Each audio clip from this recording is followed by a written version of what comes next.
Lincoln 30 to dispatch. Yeah, that's a wild goose chase over here at Nakatomi Plaza. Everything here's okay. Over. Let it snow, let it snow, let it... Man, God, everything is Welcome to the party, pal! I'm not ready to make... Hey, everybody. Welcome back. Welcome back to the box office. It's me, norabames, and this is Raging Buddha. Thank you guys for tuning in again. We have an incredible guest today. We had an incredible guest yesterday where we talked to Miss Liz Gale and about her book, of course, and of course, the show we're going to be at on Saturday night where I'm going to be interviewing her about her book. But today, for those of you who don't know, we are talking all the way across the pond to a young man who has just escaped from Scientology, from a very special org up there in Scotland called HAPI. And we're gonna talk to you about why it's called HAPI and not like Church of Scientology of bumpity bump bump bump bump. But without further ado, let's not bury the lead, guys. Let's bring on AMIR. Big round of applause. Thank you so much for being here, AMIR, all the way from the exotic and very cold Scotland. How are you? How are you? I'm very well, Nora. Thank you so much for having me. Now, Edinburgh, for those of you guys who don't know, that's towards the middle of Scotland, right? Is that in like the center, or is it at the top? Where is it in Scotland? It's not up north, but it's it's pretty much central, and it's the capital of Scotland. Not the biggest. There's about 500,000 people. I think there's about 500,000 people that actually live in Edinburgh. So it's not as big as Glasgow with over 1 million, but it's a very, very beautiful city, that's for sure. Now, besides hosting one of Scientology's golden nuggets, what is Edinburgh? What's Edinburgh famous for? Like, what would people know it for?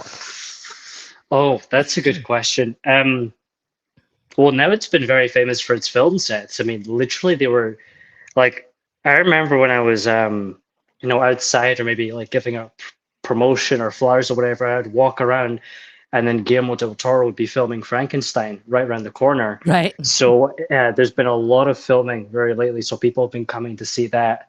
But it's just very, very historic. And there's a lot of tours that go on, a lot of like medieval tours and whatnot. It's not so modern in terms of its structure. It's very much preserved. It's old buildings and it's cobbled roads. It's done a really, really good job of preserving its history and its buildings and whatnot from the past. So it's very interesting.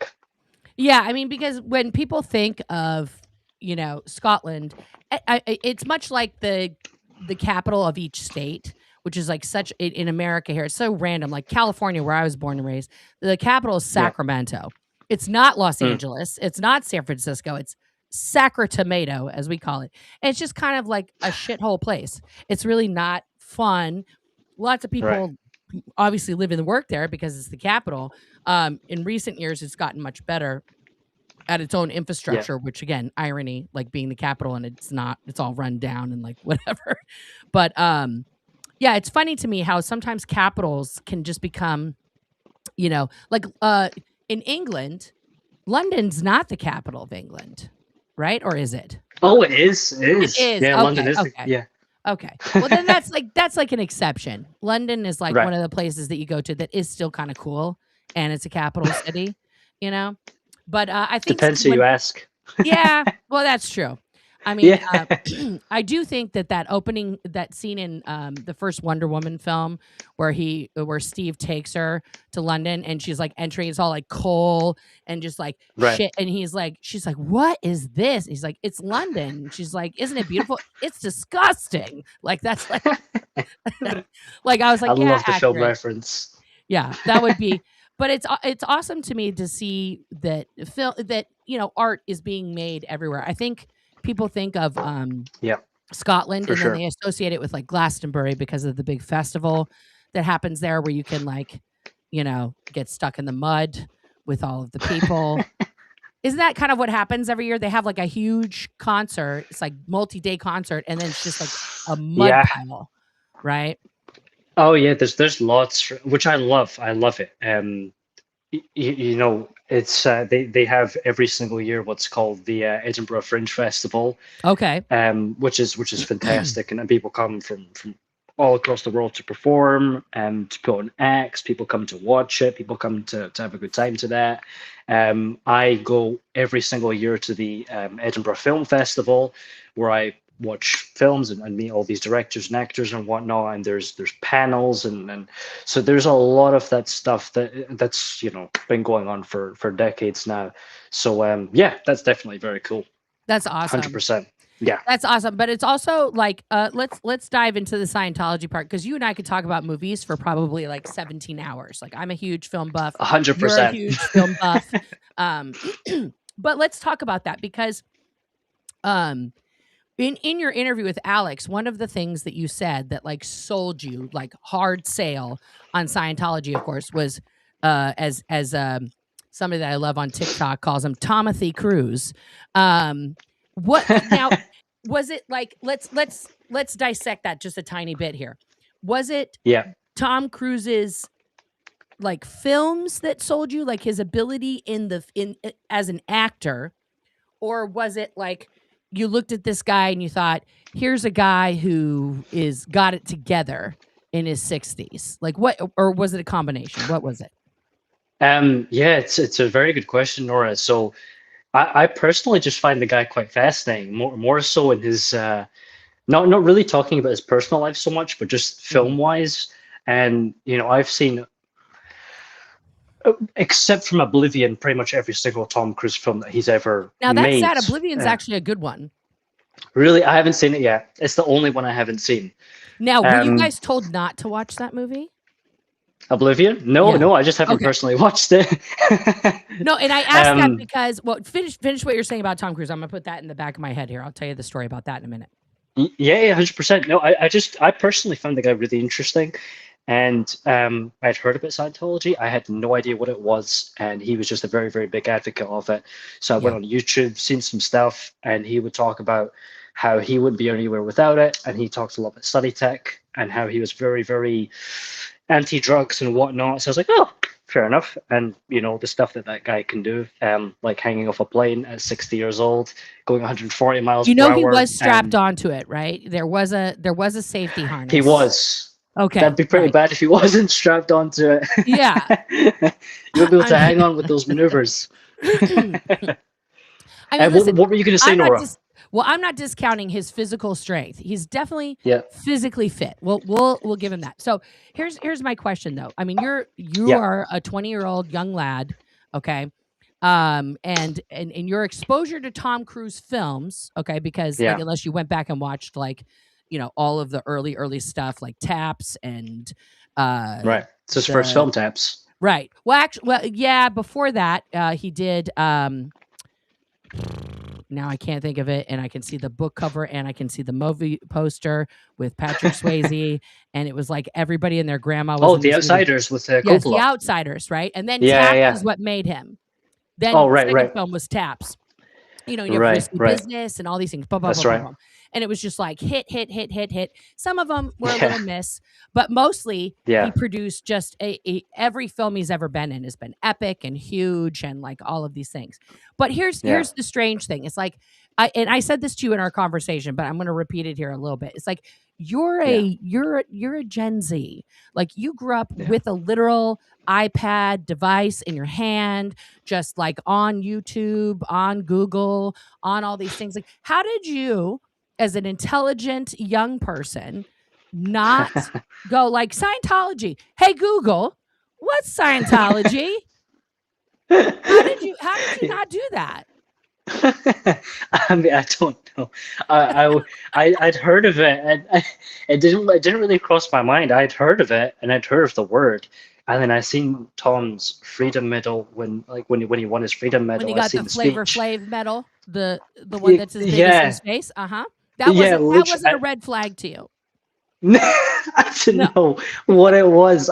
I was just fascinated by the whole the scale of everything, and I was like, "Whoa, wow, okay." And he's like, "We got to clean this place up," and I was like, "Oh, Jesus, okay." He's really speaking his truth. Yeah. So I'd heard of it, and then I think I maybe asked about it once or twice. No one really knew what it was, but they'd heard of it as well, and they said, "Oh, it might be a little bit weird or something," and I was like, "Oh, okay." So literally, it was as simple as I think I just went onto my phone and I typed up like Scientology near me, and then I found out that there was the only one in all of Scotland, the only one in the country is in Edinburgh, in the capital, which is actually the first ever advanced organization in the entire world. Like they were doing, the upper level confidential OT levels there in 1968. So I was like, oh wow, okay. So I went in for the very first time, and the building was empty because everyone was away in Florida at Flag for training for 3 years.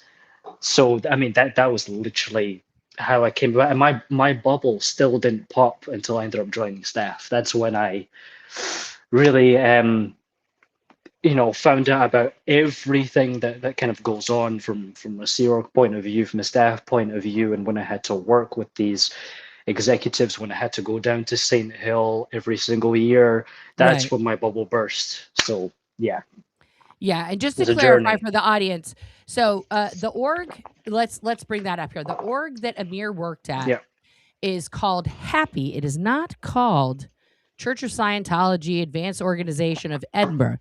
Okay, it yeah, is called HAPI, and we're gonna dissect that here.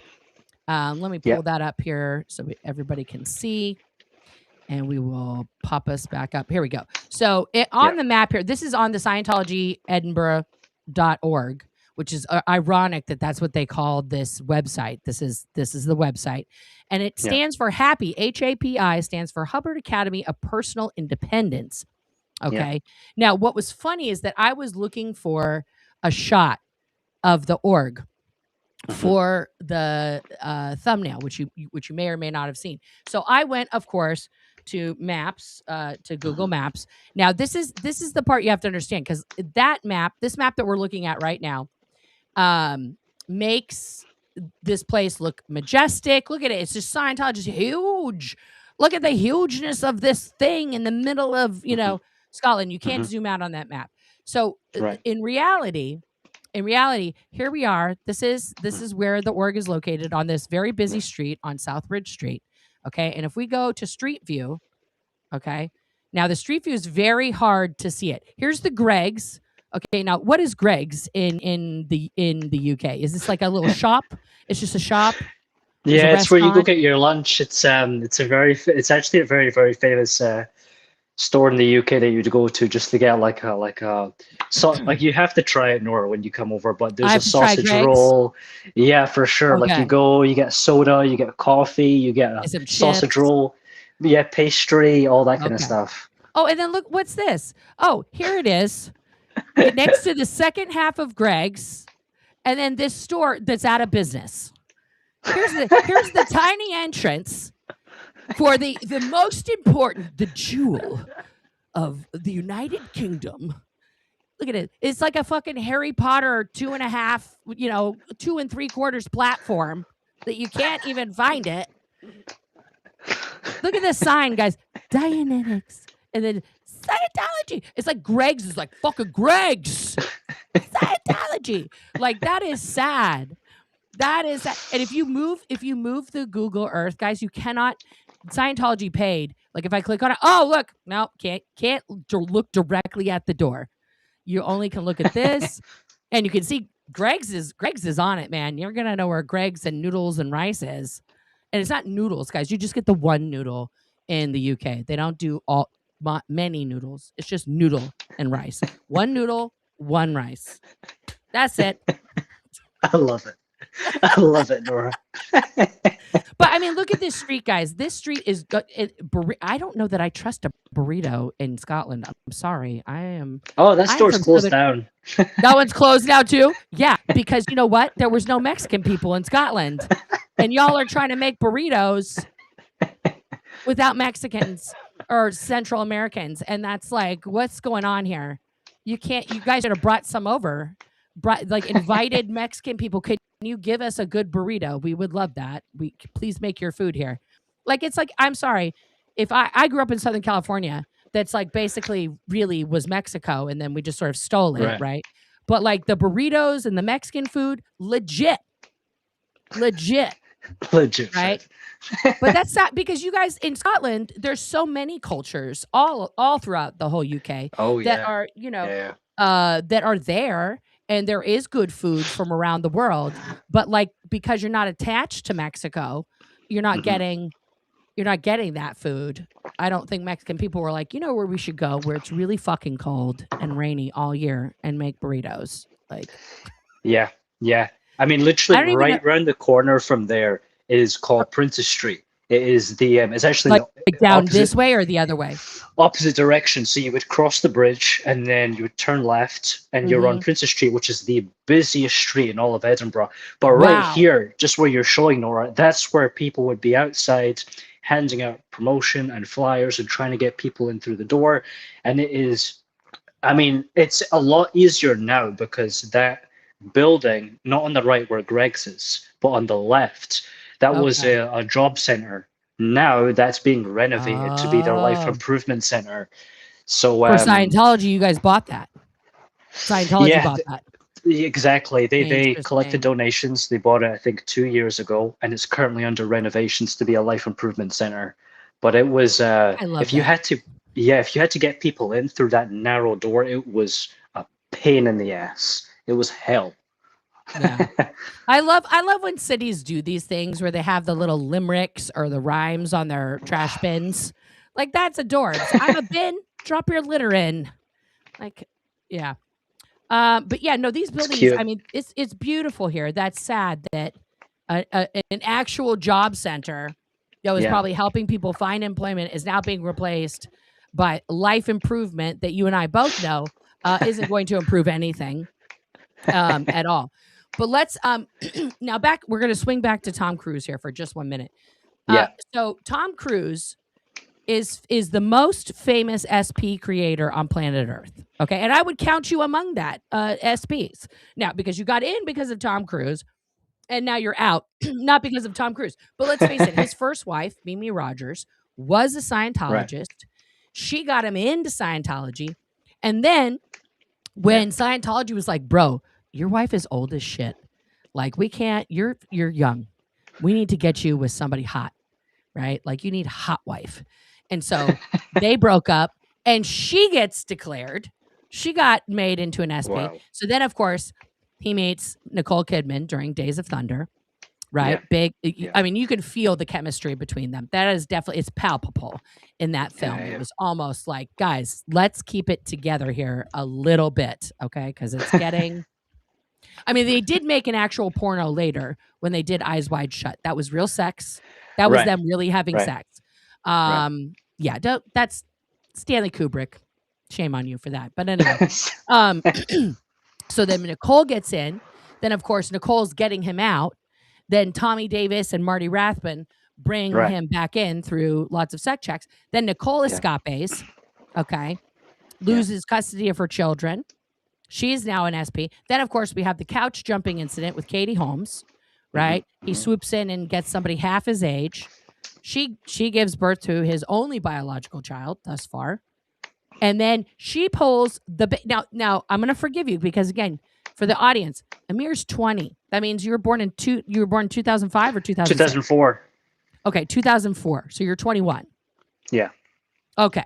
All right. So when you were born is when the Run Katie Run hashtag was happening. So I'm going to forgive you as an infant for not being on that connected. Okay. Didn't understand hashtag Run Katie Run. You know, you're a little kid when all that was happening. Right.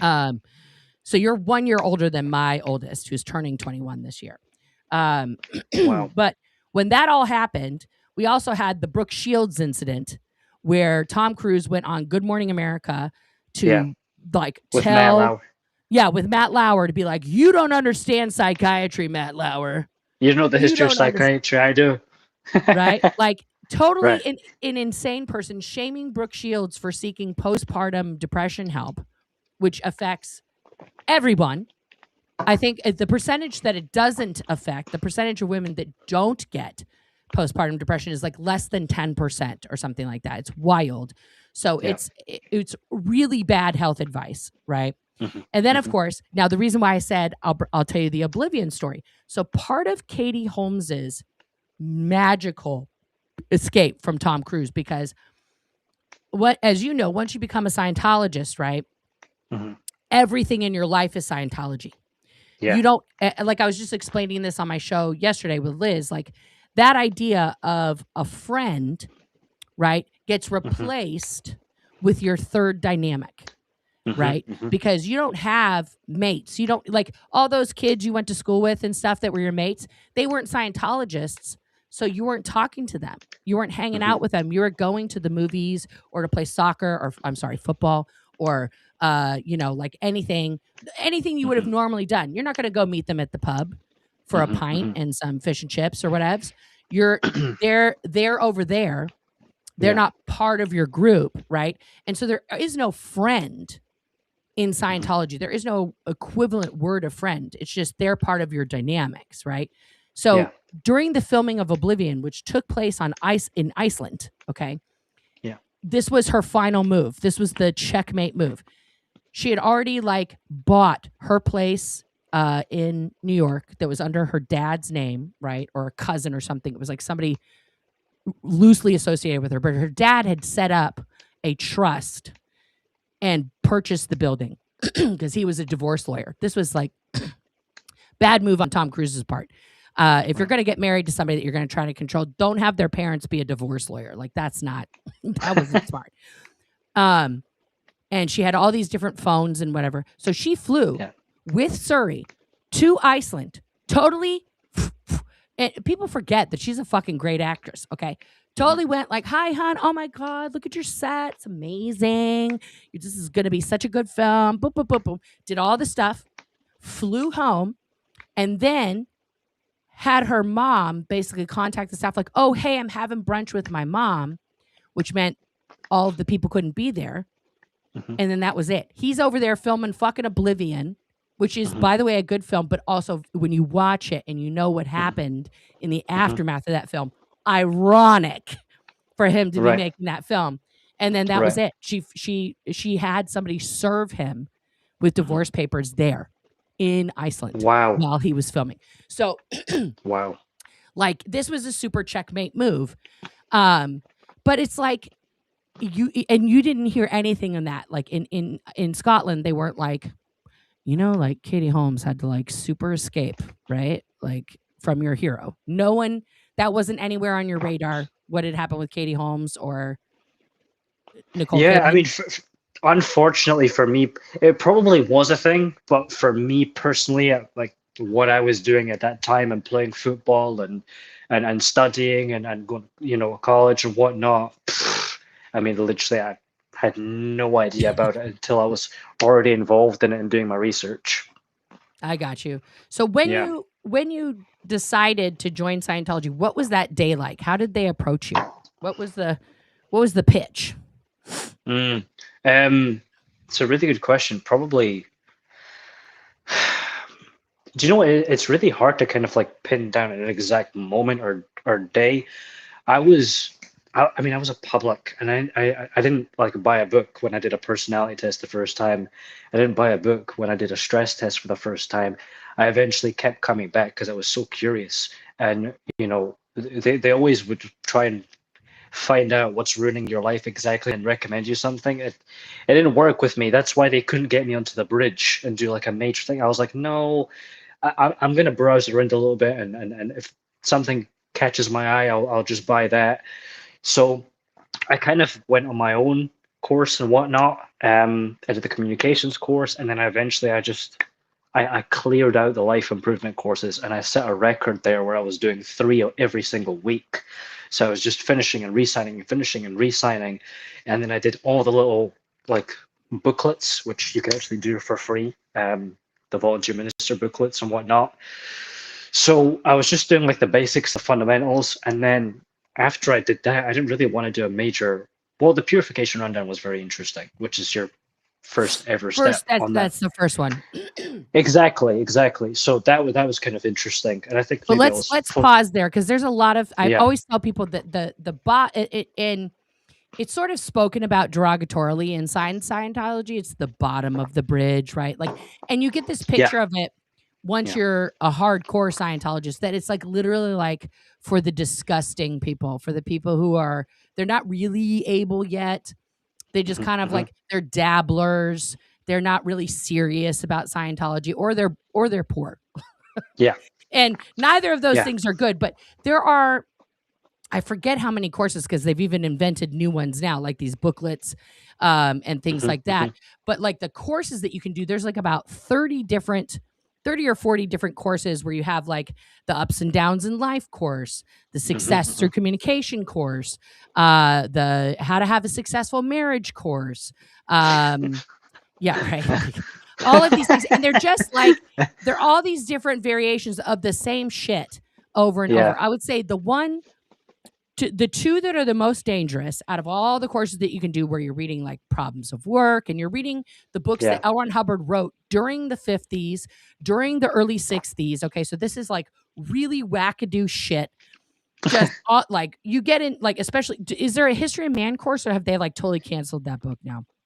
No, it's still a thing. You can do the book course, or you can do the extension course at home. Okay. Like the History of Man course, guys, is of course the one where L. Ron Hubbard reveals that we all came from clams that somehow willed themselves onto the shore. And the reason why we cry, I'm going to save you guys some money here. The reason why we cry is a leftover incident from when the ocean would come over the clam and they would push the water out. Those little baby bivalves, they would just push it out. All that salt water. And that's why we have salty tears. That's why our tears are salty. It's just absolutely bonkers. Okay, so let's talk about that. When you read that, when you're reading History of Man, which, by the way, the cover is like a caveman, this ratty ass caveman holding like we don't know. Is it an animal? Did he kill his partner? What is this fucking gigantic severed limb that he's fucking eating off of that's clearly raw, not cooked? Okay, this is not food safe. But like, what did you think about that? You're reading this. What was your thought? I didn't buy any of that. Sense. I was a clam. Oh no! Absolutely no! I didn't. I took I had many arguments and fights with like the executive director, the boss, and with the supervisor and whatnot. But like that, when L. Ron Hubbard says on the chapter of personal integrity and New Start on Life, which is just another basic book, it's only truth is true for you, and you can criticize and whatnot. Like I took that to heart. So I didn't buy History of Man at all. No. I found it fascinating, and I was laughing. The same way I was laughing at the creation of human ability when he writes that Jesus Christ went to India and whatnot. I was just pissing myself laughing so much. Guys, in the creation of human ability, L. Ron Hubbard states as a fact that Jesus, the actual Jesus H. Christ, went to India. And that's how come Buddha became Buddha, because he met Jesus. They weren't even alive at the same time. I mean, it's like, what are we talking about? And the cover of that book is like a furry. It's someone who's a furry in like some weird bear costume with like their legs crossed. They're like, hi, I'm cute. Creation of human ability. I never, like as a kid, I would look at that picture going like, what the fuck is that? I know, it's just like the front covers of all the basic books, like they don't tell you anything about the basic books at all, right? Like New Start on Life is like a door, and then you have Dianetics is just this volcano, which maybe it does have some resemblance to OT3. That's foreshadowing there, the volcano. Exactly, but the other, it's just like the front covers do not relate to the book in any kind of way, and it's just you'll have a great time reading it if you want to read it for a good laugh or something. No, we don't read that stuff. Hilarious. See, I want to point out to the audience who's like, well, see, AMIR wasn't a good Scientologist. Actually, guys, AMIR was a great Scientologist. Why? If you can talk to a Scientologist the way AMIR and I are talking, every single Scientologist, when you bring up something fucking wild, okay, any one of these points, they will say exactly what Amir just said. Well, if it isn't true for you, it isn't true for you. That is the first hypnotic command that you receive as a Scientologist to justify the complete insanity that L. Ron Hubbard continues to say. And you just go, well, it's not true for me, but it's okay. Right? Yeah. I just leave it live. Yeah. I don't go, Yeah. right, like, what the fuck? No, thank you. It makes you not reject it. It makes you say, well, I don't think that, but I'm going to put it over here in the okay column because it's still part of Scientology, has to be respected. But it's just, I'm not going to do that. Yeah. Right. So Amir was a perfect Scientologist. This is like the cognitive dissonance lives in every Scientologist. There's not a Scientologist on earth, not one, that you couldn't have an in-depth conversation with and ask them about various things where they would go, oh, come on, guys. We all know that that's not that serious. Or like, nobody really cares about that. Like, they're not going to say it in those terms. They'll say, what's true for you is true for you. In the same way, when someone is like asking questions in the course room and they're like, hey, what's this? Then what do you say as a supervisor? What's the key phrase? The soup would say several things, but I feel like you have something else in mind. The number one thing they would say, what does your material state? And then if they that's right. if they don't just pair it back what the material says, well, let's find your misunderstood word. Always. It is actually traumatic. But oh my god, bro. If you're reading something in the course, I'm gonna trigger you. Ready? Yeah. All right, Amir. Oh wow. Look at the dictionary. Confront it. Confront it. Oh my god. Every single time, if it's like, hey man, this doesn't really make much sense, or like I'm not this, like, all these books and materials are written in 1950, so the way of speaking and the style of writing isn't like we speak today, so it's very easy to stumble or maybe like for something not, especially with the mythology that you're dealing with as well, it's like it's very easy to get lost. And so God forbid you say to the supervisor, I don't quite get this part. It's like, okay, so what word do you not understand? There's always something like I don't know, and then you're there for 3 hours. You're there for 3 hours. You get into a massive chain and whatnot, and if you're clearing up a word, and when you're kind of making sentences to make sure, like, I get it, and there's a word you don't understand in the sentence or whatever, you got to clear that one up. And so you can be in this endless chain for hours. And it's just, it's just like, oh God, I understand what it means. I get it. Right. Which is, and that's the point, guys, that I listen, as a kid, as a grew up Scientology kid, I was a nerdy kid in school. I had my own dictionary, and my friends were like, I went to public school, and they were like, what the fuck are you doing with this dictionary? I was like, I have to understand all the words that we are talking about right now. I used to highlight the words that I looked up. I thought it made me so smart. Right.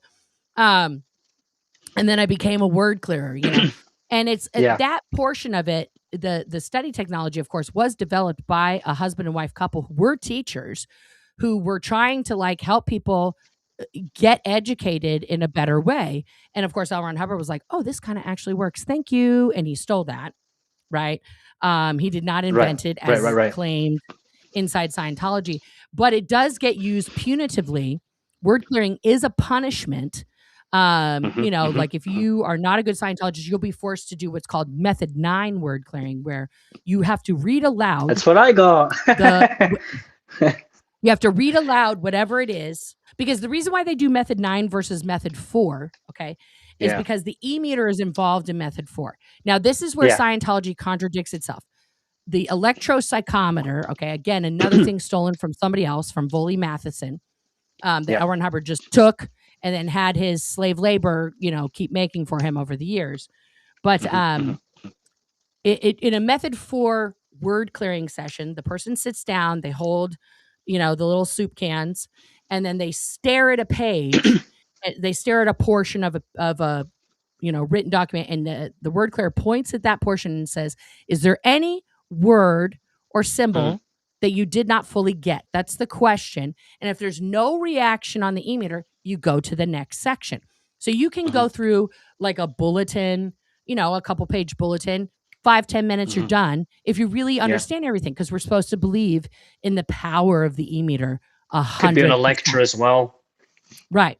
So in order to trip someone up and to cause them to have to like read sections over and over and over, which again, of course, is part of the hypnosis, you do method 9. So you're reading aloud. And if you pause too long, you stumble, you say a word incorrectly, you got to stop, find the word you don't understand, clear that up, and then reread the section. Now, the thing that L. Ron Hubbard doesn't give a shit about, and this is the really evil part of that type of word clearing, is that a lot of people, a majority of people don't like to hear their own voice, and they become very nervous reading out loud, because you're not like in a private room. You're in the middle of the course room with everybody. Everybody can hear you reading this, right? So if you're reading, I just have Liz's book sitting next to me. So if you have to read aloud, I'm just picking a random page here, Liz. It's difficult to maintain a sense, like how you normally do. You're like, I don't know, I've never read this, right? Kind of a thing. Yeah. You can't have that experience of never reading something and just sort of going like, wait, what the fuck did I say? Oh, let me read that again. Oh no, you're looking up words. So it's a punishment. And a lot of people, some people have speech impediments. They have a natural stutter. Man, I had to fight for people when they were like little kids, trying to read stuff. It was awful. But what did you get made to method 9? What were you having to read aloud?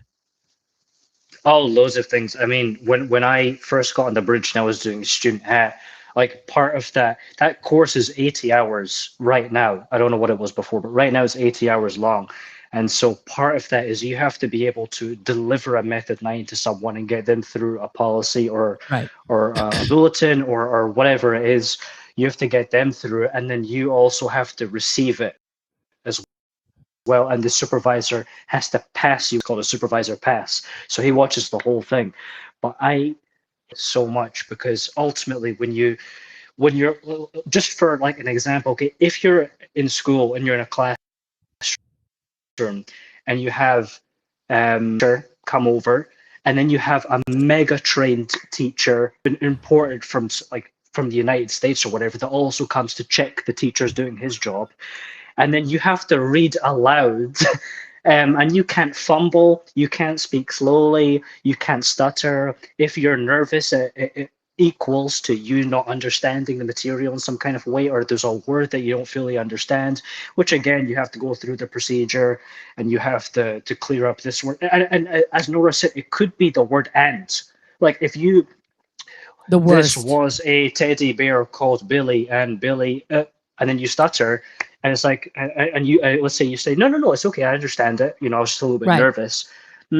Okay, so which word did you not fully understand there? And it's like, no, I got it.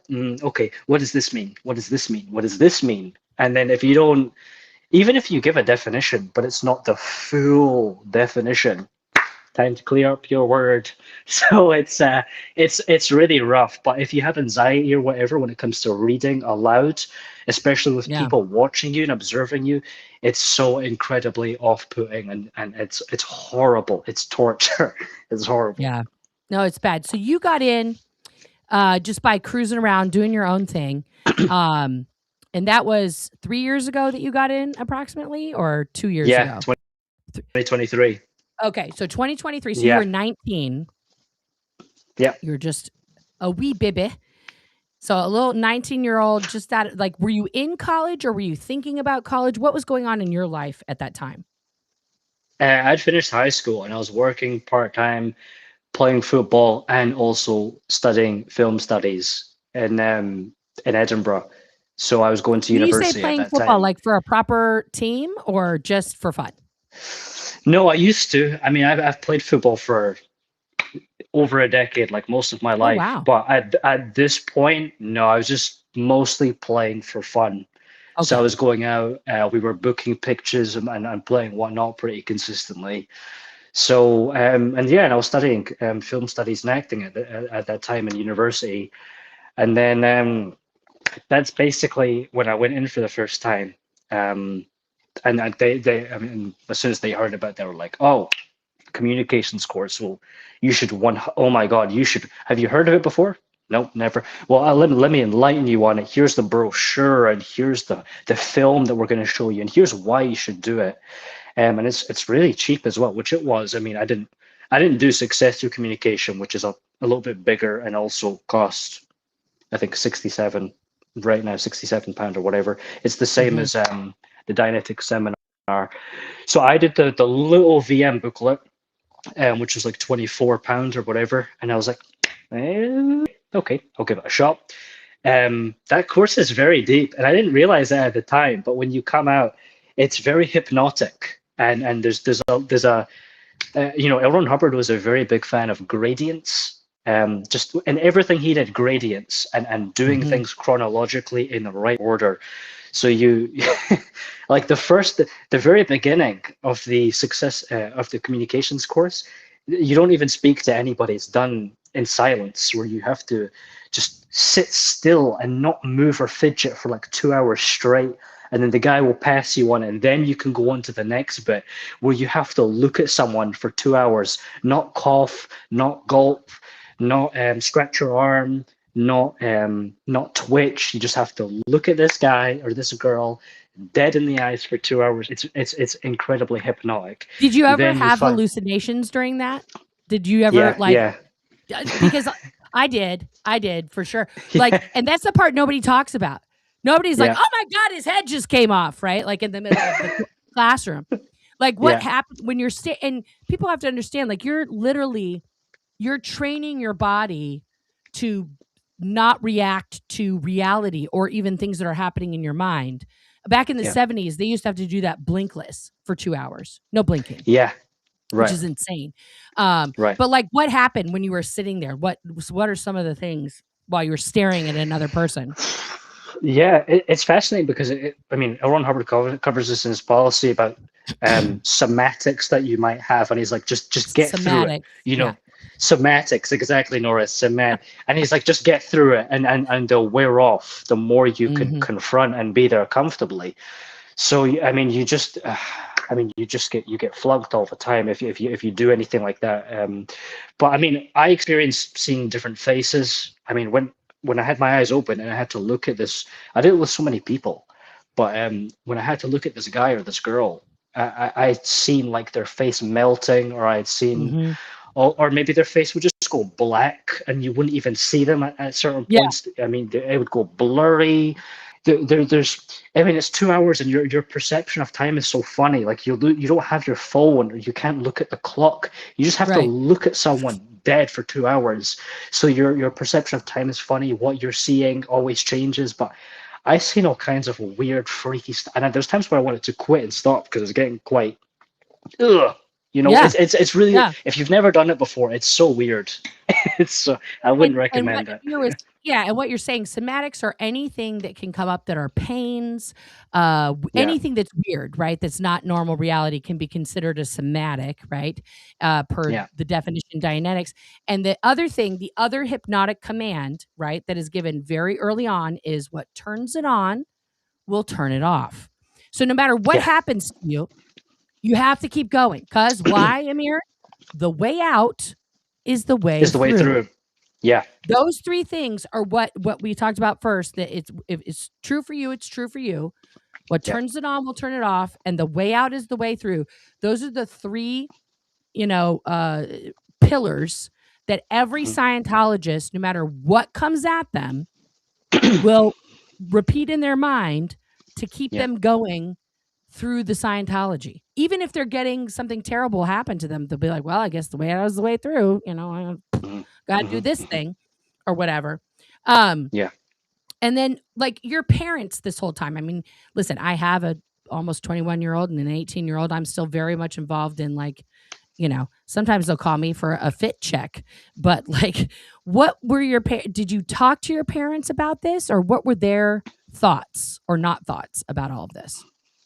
Yeah, not really, to be honest. I mean, Like my sisters are 8 and 9 years old, so they Mm. really having fun, living their life, going to school, going to gymnastics. I didn't really tell them anything about it. And then my mother was just basically like, just look out for yourself. I've heard some weird stuff, but she was, and it's something I credit her so much for, was she was just like, listen, you're 19, 20, 21, best years of your life. Go out, travel, continue with your film, with your football and whatnot.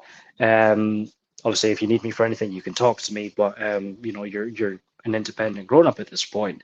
So I basically just had the freedom to, and I still do, but to go out and travel with my friends and whatnot, and to try new things. And if I ever need her for anything, then I can very much speak to her about it. But the thing is, it's like I had no really, like, when I was a public at this point, I didn't know what Yeah. it was. I'd heard of the name, but even my mother, like, she didn't know what it was. She'd only heard of the name as well. So there wasn't like, I didn't know who David Miscavige was. I didn't know Right. any top execs. I didn't know about Flag. I didn't know about Saint Hill. I didn't know about all these the key. I hardly knew about L. Ron Hubbard. All I knew about L. Ron Hubbard was he was written on every single book, and his Mm-hmm. picture, and there was a statue of him in the chapel and in the organization. That is as far as my knowledge went as a public. I was concerned with just self-improvement and big admirer of Tom, and he's a big fan of it. Maybe there's something to learn. That is all I knew up until I became a staff member and my bubble burst completely. Do you think, like, because your mom had been so like, okay, you're an adult, you get to make choices. Let's say Yeah. and let's say once you had spent a couple years before you started thinking like, what the fuck? If your mom had come at you hard, like some Yeah. people do when they're like, what? Oh no, when they find out, right? Like what Scientology really is. Do you Yeah. think that as a dedicated Scientologist, which you later became, do you think that that would have kept you in or would have gotten you out sooner? I don't think it would have made a difference, to be honest. It's very interesting, and to be honest, it's never actually crossed my mind. I don't think it would have made a difference, though, because I think, Nora, you put it very, very well before. But see, when you like actually get involved with Scientology, and especially if you're staff or part of the C organization, it becomes your world, and it's like a bubble that you're just completely head to bottom immersed in. And with the amount of practice and drilling you get, and how much you're studying and using and applying, and you pretty much you're working for them every single day. You're putting in so many hours, like it, and you're taking a lot of crap on the street, depending on what you're doing, of course. There's not really much that people could say to you that would actually affect you, depending on who you are and your circumstances and whatnot.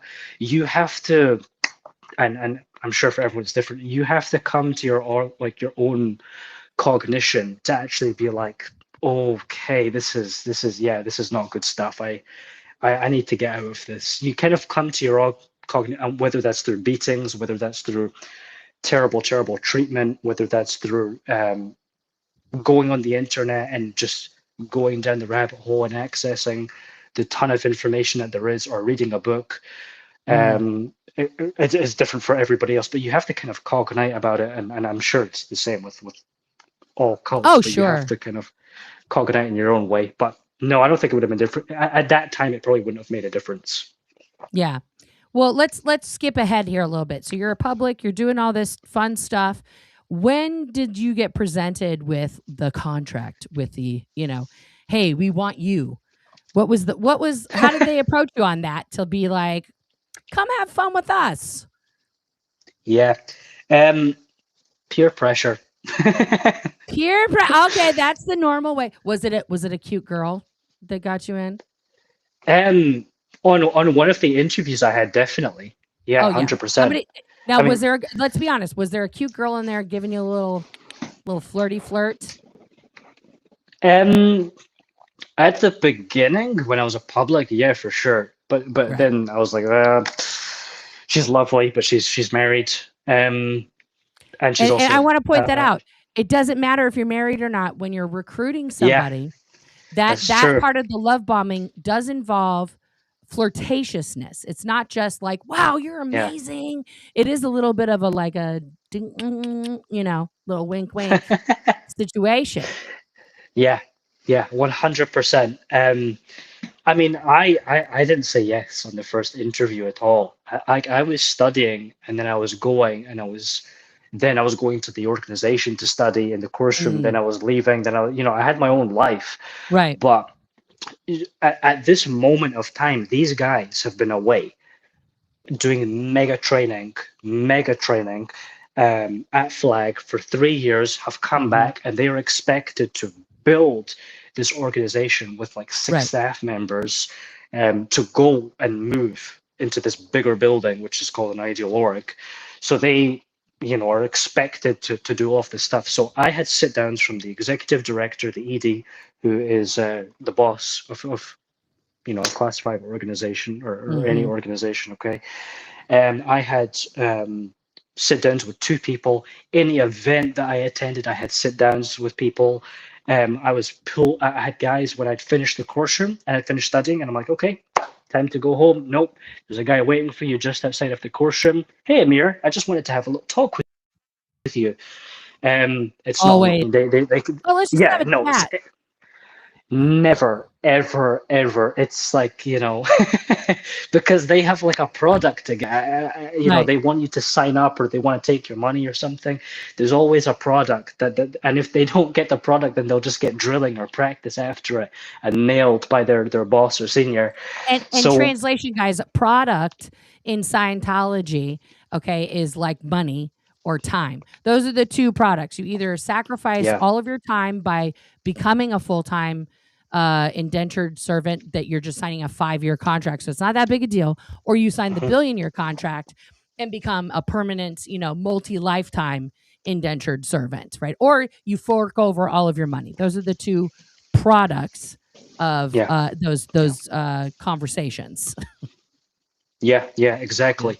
So that was basically for me. I ended up sitting down with so many different people at that time, and then I can't even remember exactly when I ended up signing it. But after a gazillion interviews and they have their tactics, and well, how can we make this happen? And how can we make this go right? And which is all part of policy, and Edward Hubbard has written all of this stuff up, and they have their sales books, like Big League Sales, for example. And you read that, right? The Big League Sales? Oh, absolutely not. I was told to read it. You didn't read it? No. Oh my God. See, I can't believe that you became an executive and you didn't read that. I was going to say, because you should have, now that you haven't read it, that makes more sense. Because the way you described yourself of just like, I'm just going to look and I'm just going to do this. They didn't have you pegged correctly, because there's in that book, you learn about the different types of shoppers. Okay. Right. And you're somebody like who has a shopper stopper. You're like, well, I got a football match with my mates later, and I'm doing this class. I'll see you later. And there's ways to handle each person, you know. And it's a flunk on them. They didn't figure you out soon enough. But I can't believe you didn't read that. And again, Big League Sales, not written by L. Ron Hubbard, written by Les Dane. And it's still being used today in corporate America, Big League Sales. It's insane. But go ahead. 100%.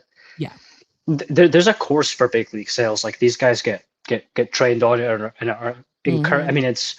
I mean, I don't know if it's in every organization. I would think so, but for us, you would just go up to the library and boom, it would be there, and you would go into the salesman, the registrar's office, and then you could pull one out there or whatever.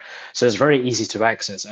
I hated sales. I hated sales. They put me there because oh my God, I could sell, and I had good statistics in that area. That's why they put me there. But I hated the fact of sitting down with a guy and getting his card out and how can we do this? And then this is your spirit. Oh my God, I hated it. And they killed that out of me completely with all the drilling and practice and word clearing that I had to get, which is a shame. Let's face it, you're learning during that time period, all those drills and everything, you're learning how to convince people to put themselves in massive debt that they will never Yeah. get out of in order to get this spiritual freedom that isn't real. But you're literally like the main con man or con woman, whoever's there. You know, and it does take a special kind of person to be able to sell anything, but it does take that kind of like razzle dazzle out of it. And I'm with you. Like, I didn't go back into sales until like 6 years ago. And even then I would feel guilty. And I was working for a company that I really liked, that I believed in. And I was like, because when you have to like configure a deal to try and like convince somebody that this is the thing, it's like, it's dirty. But even though you were feeling dirty about that, you stayed. Why didn't you leave then? Yeah, I mean, it's such a good question, and it's a question I'm sure not just me, but other people. Like you see things and you have your own experiences, and it's like, fuck. When you look back at it, it's so easy. Like, why didn't I leave at this point or this point or this point? Sure. But it's just, I don't know how to put or even articulate it. When you're in that bubble and you're in that high level of intensity, and you're just trying to get from A to B to C to D, and just trying to get things done, and there's a million things on your mind. It's just like, it's like, it's the same with the word clearing. It's just like, okay, I get it. It makes, just move on, please. Let's just move on. It's kind of like that. So I mean, I remember, it's kind of sad to think about now, but I mean, it doesn't bother me as much. But like, I remember there was a time where I was, the job title that I had was HAS, which stands for the HCO Executive Secretary. Essentially, my first ever job when I joined staff was I held 1/3 of that entire organization, and there was no staff. So you got to do this department and this division and this division. Basically, for the people who aren't God. don't know all this stuff, that's the 3 departments that are basically like in an organization. A regular organization would be like all of human resources, okay, the hiring, the firing, all of the ethics that they do in Scientology, okay, and the department, that's the Department of Inspections and Reports. So anytime somebody writes a snitch report on somebody, AMIR would have to read the whole report, decide what he's going to do about this report. If he's going to have to talk to that person, then he has to hire all the people off the street, and he's got to vet them and make sure they're okay. I mean, it's a lot. That is like the heart, and you have to be very specially qualified to be in that division by not having any evil things. And the number one qualification is you have to want to be there. Yeah, you have to want to be it's part of it. It's really stupid, but you're basically L. Ron Hubbard's, okay? You're one of the big representations of L. Ron Hubbard, because you're supposed to be the best, the most ethical, the like, look at me, I'm the example of what a Scientologist should be, right? Yeah. And you're the person over, exactly. Normally in a normally staffed org, there would be department heads under you, and you would be telling them what to do, and then they would tell approximately like the 10 people under them what to do, but it was just you, so you were doing the job of 33 people. It's yeah, exactly. It's a, I mean, even like CF, central files, like keeping the files and the file cabinets, keeping that is a full-time job in itself. Calling people is a full-time job in itself. And I remember there was a point where I had to, I basically was in charge of making the income for the whole organization. Staff pay was on my shoulders. I had to make the org survive every single week. I had to make thousands of pounds to keep the org. The org needs to pay its bills. It needs to pay its staff, which it never paid its staff. Keep it surviving and viable, which was, to do by yourself, it's an impossible task. But I had to call people, and then I was like, oh yeah, the FBO, the flag banking officer, which is just another job, okay? He was like, Amir, let's do some drilling. Let's do some practice on your phone calls.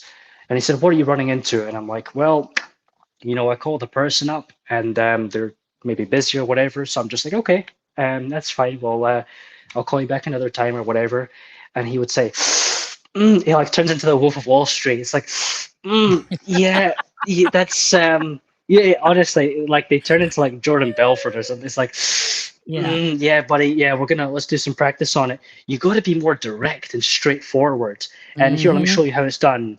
Right, and then the phone rings. Hey, listen, I wanted to make an appointment with you. I've got a slot today at 1 p.m. Let's do that. Great, okay. Like he wanted it to go because, and if the guy said no, he'd be like, okay, well, I've got another slot at 3 p.m. today. Let's do that instead. He wanted it to go. There's no hi, how are you? Yeah, It was just boom. Like he was just trying to get this guy in and appointed, and that was his main goal. And I was like, but that's so not me. I can't do it. I'm very polite, and And he was like, well, listen, you being nervous of what so wasn't you when you came in, and now look at you. So let's practice it. Let's do it. And I'm like, oh my God. So that took ages, but they like pounded me. Any softness and niceness as a salesman, no, you got to get people through their stops and barriers. Anything they're running into, you got to get them through it and past it. Why? Because apparently, according to policy, you are selling them their eternal freedom and stuff that's going to rehabilitate them as a spirit, as a being. So they were tough, man. Yeah, I mean, you have to be the toughest of the tough when you're in that division. That is, it's not for nice people. There's nothing nice there. You're either hammering people because they are not doing Scientology correctly. You're hammering people because they're not enough of a Scientologist because they haven't joined staff, right? Or you're running around making sure all of the communications go in and out of the org like an insane person. And one thing that you pointed out earlier that I just popped in my mind is like part of the way that they keep people like nose to the grindstone is you have this insane schedule of Thursday before 2 to Thursday before 2. Are you okay? I mean, now Alex did point out that you've only been out a whole week. Okay, like barely a couple weeks here out of Scientology. Yeah. So be kind, everyone. Be kind. He's a fresh human again. Okay, but like, how does? I mean, we're here on a Tuesday, thank God. But like, how does do you still have like the anxiety of Thursday? How does that day sound to you? Oh my God! So I don't have the anxiety of it anymore. I have the relief of it right now. But do you know something? It's like if you're a part of the SEA organization or if you're part of staff and you're kind of working there for years and years and years and you dedicate all of your time, all day, your mornings, your evenings, your weekends, and then boom, you just leave and you're gone. It feels very weird. It feels very, because it's like, oh, I should be at a muster right now, and I'm like home watching a film, like, or like I should be a staff meeting right now, speaking, showing my statistics, but I'm out playing football or whatever. It feels it feels really funny and very weird, but it is like a big relief. It's like, oh, thank God, it's not a nice environment. It's not a nice environment to be in. Nobody likes to be when I was in that environment especially when you haven't made your quota of whatever it is you're supposed to do. And it's like Wednesday night, Thursday morning. That's like, I know. It's hell.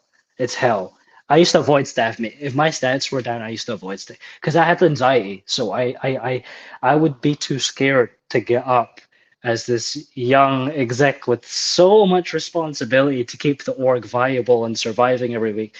I'd be like too scared to get up in front of all of executives, all of these guys, and be like, oh, it's down. It's sorry, guys, you're looking. I would crap myself. So I would try and find ways out. Yeah. I would try to escape all the time. Let's talk about that. Hi, Mom. Let's talk about that for a minute. So in this Thursday to Thursday madness, which is, guys, this week only exists because back in the 50s, that's what American banking system went by, like this weird Thursday to Thursday. That's when they would like distribute funds and like whatever. And then on Friday nights, you have your staff meeting where everybody has to sit and like take their turn to basically in the shame circle, the circle of shame up front to talk about your statistics. Literally. Right? Unless you're like the one division that did good, and then you're just like, "That's right, bitches, you suck and I don't." You know, like we've all had that moment where everybody is like, Yeah, "Okay, so for sure. this week I did this is if we turn it Oh around, my it's happy. If we turn it around, but it's not." And I feel really bad about it. And then you have like the one person that'll be like, they drop their graph. It's like 6 things. They're like, "That's right, right. bitches." And everyone's like, "Go fuck yourself right now. You get out of here." Literally, I know. But like, Oh my what God. is that like? Where let's talk about that for a minute because the question came in from T Yeah, about pay. Let's talk about pay just really briefly. Let's touch on that a little bit because I know that's a touchy subject. But like, the yeah, yeah, part of the pitch between going into the fake space navy, right? Because the fake space navy people, they're on a I'm trying to see whatever they get a fixed pay. That's the word I'm looking for. Where they're only yeah, going to get yeah. $47 a week. There's a couple times a year you can get a bonus, but that's very rare. But part of Mhm, being on mhm. staff, like you were at a what they call a regular org, not a Sea Org, right? Is that you have this potential, this infinite potential to make so much money.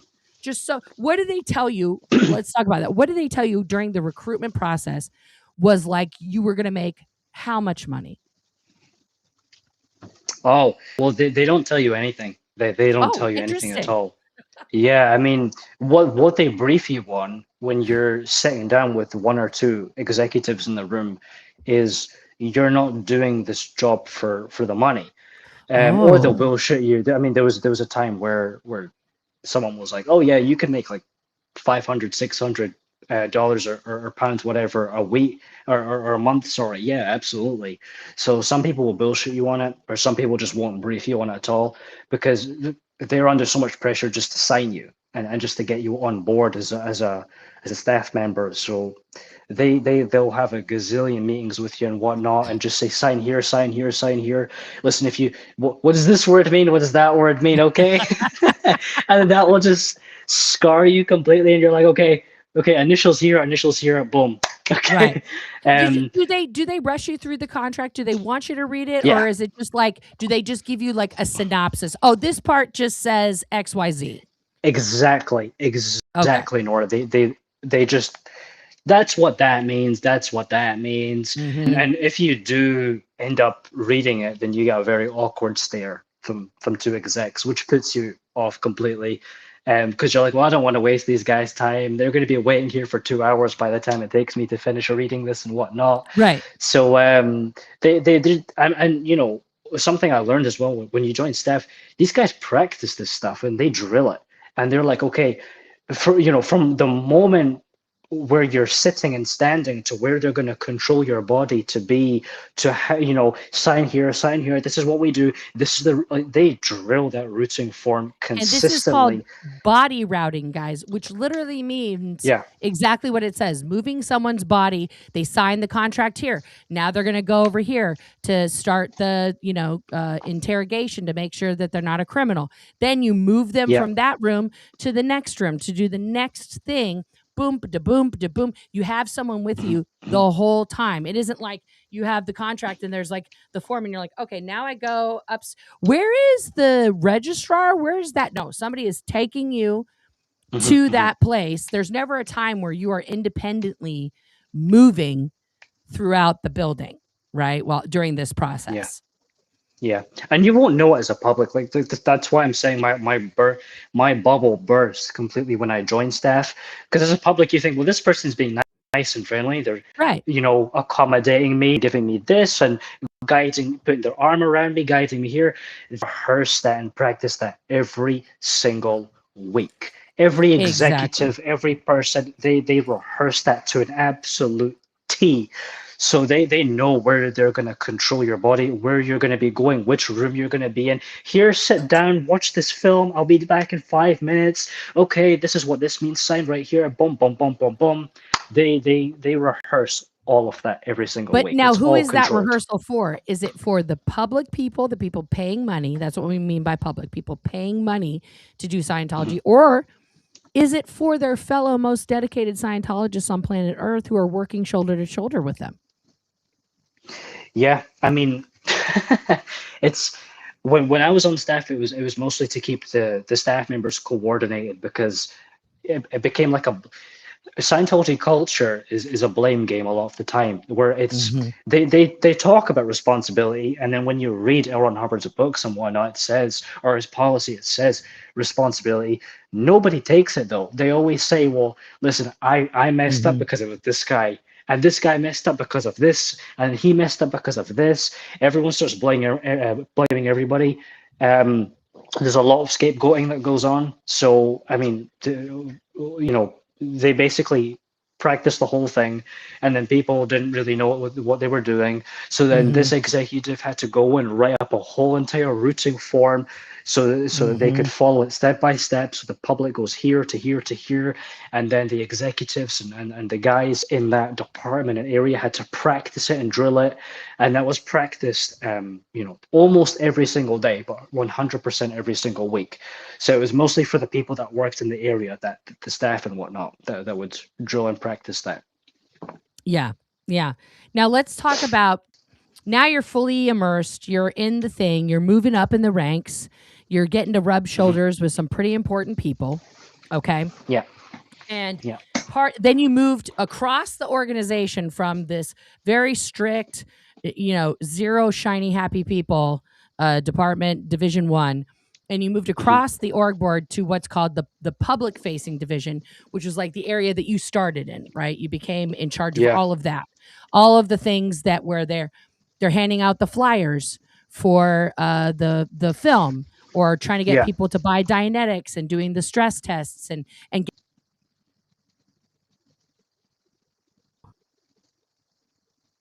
I bopped in and out of my own internet. That was fun. It was like I beamed out and I beamed back in. Um, and so you became a part of, like, kind of, I would say, the funnest part of any Scientology organization is where the new people are, because all of those Yeah, people like yourself, like when you came in, you were happy. You were a happy young person, right? Who was just like, this is fun, right? mhm, And that's where you really, yeah. that's what they're presenting to the world. Like, this is fun. We're making your life better. These courses are not expensive, that kind of thing. What was that like when you were in charge of, like, the opposite end of the spectrum here in the organization? Yeah, yeah. That came about very recently, a few months ago. After, well, I was taken into a room privately by the ED, who's the boss, and he briefed me on what was about to happen. And he basically says that we part of the strategic planning the whole goal here, the whole plan. If you want to know what the plan is to move into that big building, which they call an ideal org, which they're Hmm. under pressure from management to do. So that's their Where is plan. that So one anything, located for you guys? it's located near a stadium, which is called Murrayfield Stadium, Mm. and it's right next to student accommodation. So it's next to a lot of college students and whatnot. But when Taylor Swift comes over, or when musicians come over and they perform at a stadium, it's literally right next to there. Oh, So okay. So that's a pretty important area then. yeah, yeah, yeah, for sure. Um, so that's their whole goal. So I mean, I was briefed on that. I was told, listen, Amir, um, we need to build more people. We need to build our field, is what they call it. We need to get the course room full of public. Hmm. We need to have so many different kinds of Scientologists, so that when we move into that building, we can pay the bills and whatnot. So you have statistics, and when it comes to sales and whatnot, and you're really, really good PR wise, you're great with people. So I'm gonna stick you there instead. So I was like, okay.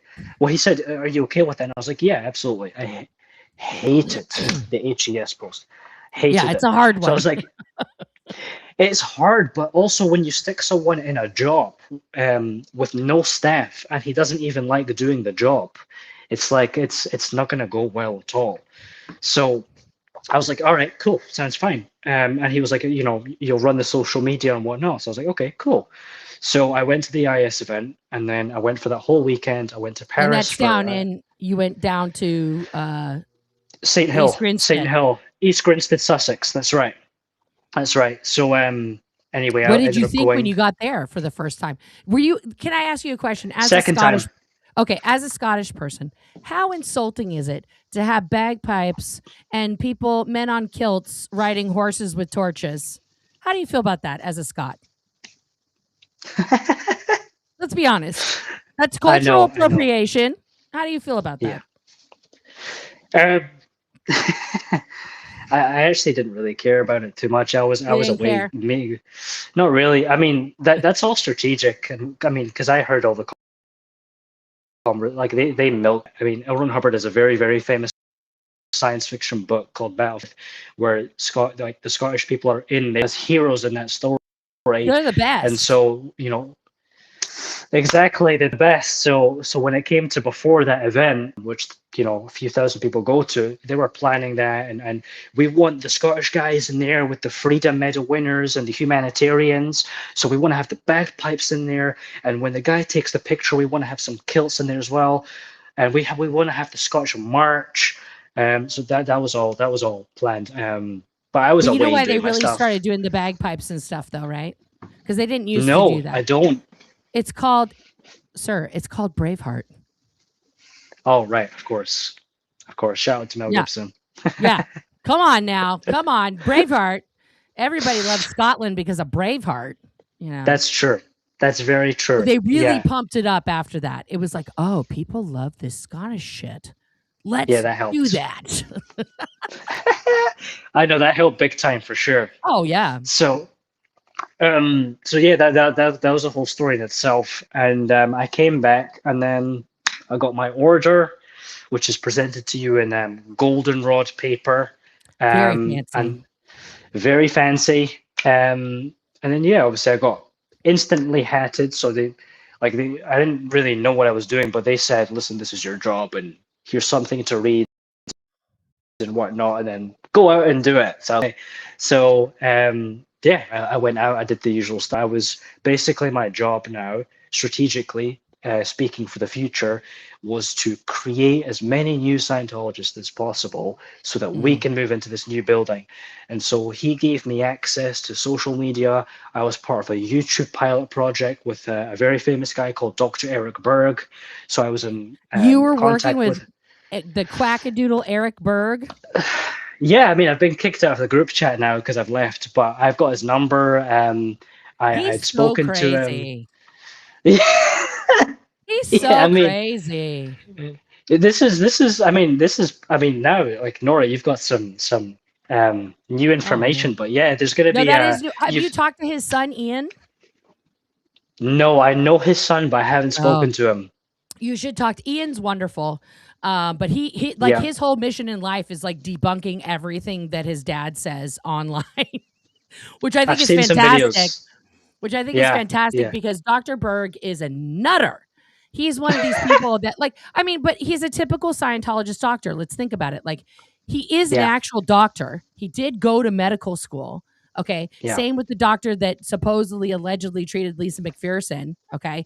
And despite the Hippocratic Oath, despite his medical training, will ignore people's actual symptoms that he can look in his medical, books and everything and be like, oh, you have this, and will recommend something totally insane. Like, oh, you know what you need for your cancer? Chelation treatment. Let's just get those heavy metals out. Let's get those heavy metals out. Or you know what? You don't have cancer. You have Lyme's disease. You have Lyme disease. Like, that's everybody apparently has Lyme disease for anything that they ever have, ever. It's always Lyme disease. Like the organization. Lyme. Yeah. I know. It's, I mean, like the organization that I worked for, they used to sell us supplements. So people would, like, go out and buy it and whatnot. And Lord knows where that money goes, probably to the IS. But, well, mostly to him. Mostly to him, and then he's donating to the IS. He's donating to the IS, of course, right? Yeah. Patron Megalorius, I think, is his state. Right? Patron Glory. It sounds like a Harry Potter spell, literally. Whatever these new patron statuses are, and we're gonna get into that. Excalibur, Megalorius, Maximus Decimus Meridius. yes, and we're gonna touch on that just a tiny bit because we have to do a part 2 just about the IS, because part of your job. Part of your job was to get people not only to become a member of the International Association of Scientologists, but you sold all of those levels. Like, guys, we're gonna. I'm gonna have Amir back just so we can talk about that, because the IAS is its own entire scam. It's insane. I know. That is truly insane, but it needs to be talked about more, because that money literally goes nowhere. It just goes to a fucking offshore account in the Caymans and in Cyprus, and does not do anything that they tell people. But that's, so you're getting people in, you're signing them up to become a member. How much does it cost now if you're like brand new and you're like, I don't know if I want to commit to being a lifetime member? How much is a yearly membership now? A lifetime member right now in 2026 is $5,000 and £3,500. That's for a lifetime. Holy shit! $5,000. Yeah, you don't get a trophy, you don't get a pin. It's literally like a little card, but you a get the lifetime little member shitty, is $5,000. like a credit card. Yeah. Yeah, it does. It does. It looks like an ATM card, and it doesn't work anywhere. You can't use it for anything. Exactly. But yeah, it's $5,000. Holy shit. Okay. That is so much. I mean, guys, let's go back to the beginning. When L. Ron Hubbard originally designed the Hubbard Association of Scientologists International, the HASI, that's the only policy that exists about an association for Scientologists. It was $50. And he wrote this in like 1968. $50 lifetime membership. That was it. Yeah. That is. I know. It's I mean, because I had to go to all the fundraising dinners and I met Tom Cummings, I met Trish Duggan when I was there. So I mean, we'll is her hair as scary in real life as it is in the pictures? Who, Trish? Trish's hair. Her hair is a whole other being on her head. That shit is wild. I know, right? Her hair. She doesn't have a real part of her face or the hair, right? Yeah, I know. I know. It's and how big Trish is Tom Cummings? Yeah. How big is that man? Massive. He almost broke my hand, man. I met Tom Cummings twice, and completely by accident. Well, actually, I met him 3 times, completely by accident. He's massive. His hand is like if you shook hands with Shaquille O'Neal or like an NBA player or something. It would just break your. Wow. It's like 2 hands. It would just break you. And apparently it's worse when he bear hugs you. Oh no. That should be illegal. I think that people like that are huge like that, like Shaquille O'Neal, I've met in real life. And wow. It was actually for a Scientology event. I got picked to go to this NBA event where we were like having, some way to happiness bullshit. And I was arranging kids on a stage to take a picture with him. And I was backing up. And I accidentally like stepped on his foot, like the tip of his foot. And now Shaquille O'Neal, guys, is almost 8 feet tall. He starts hopping up and down on the stage like, oh my God, you stepped on my foot. And I'm like, oh my God, I'm going to jail. Like I'm dead. And then of course, security's rushing up to me, like his security. And we had Celebrity Center security there. And they're all about to like rip me off the stage. And then he starts laughing. He's like, just kidding. And he smacks my back and I like fell over and I was like, oh, my God. So funny. You're fun. You're fun. How's your back? Oh, Jesus, man. I mean, I came up to his waist and I'm like 5'5". He's so tall. What? So tall. Just an yeah, these NBA guys are built different. Yeah. Yeah, but Tom Cummings' head, man, that guy's head is like, talk about an orange. Yeah, Tom's massive. Like, yeah. I know. He's massive. I know.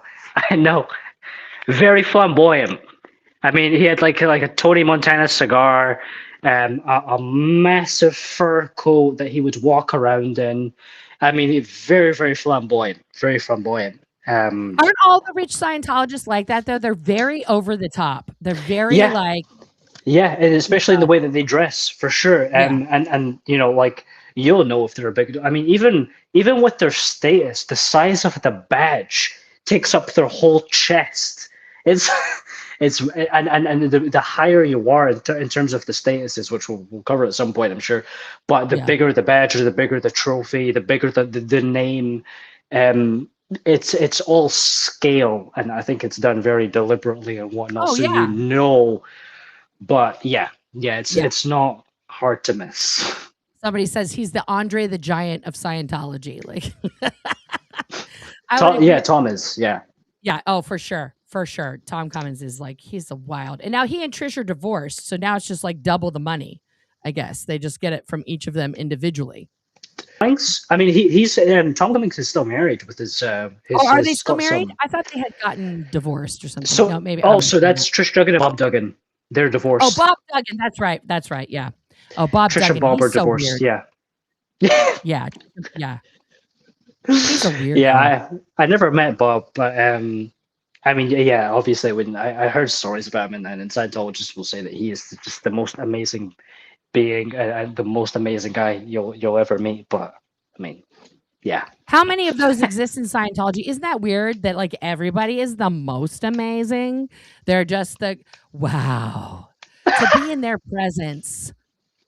Wow. It's like, now I'm going to say some words here that only AMIR and the other ex-Scientologists are going to understand. It's like, oh my God, Bob is so theta. It's like, you're just going to be so keyed out when you see him. I'm just telling you right now, you don't even have to talk to him. You're just going to like, it's just like you're going exterior, just being in his presence. Like, that just sounded like complete insanity to everyone else. But like that, we would be like, oh my God, I can't wait.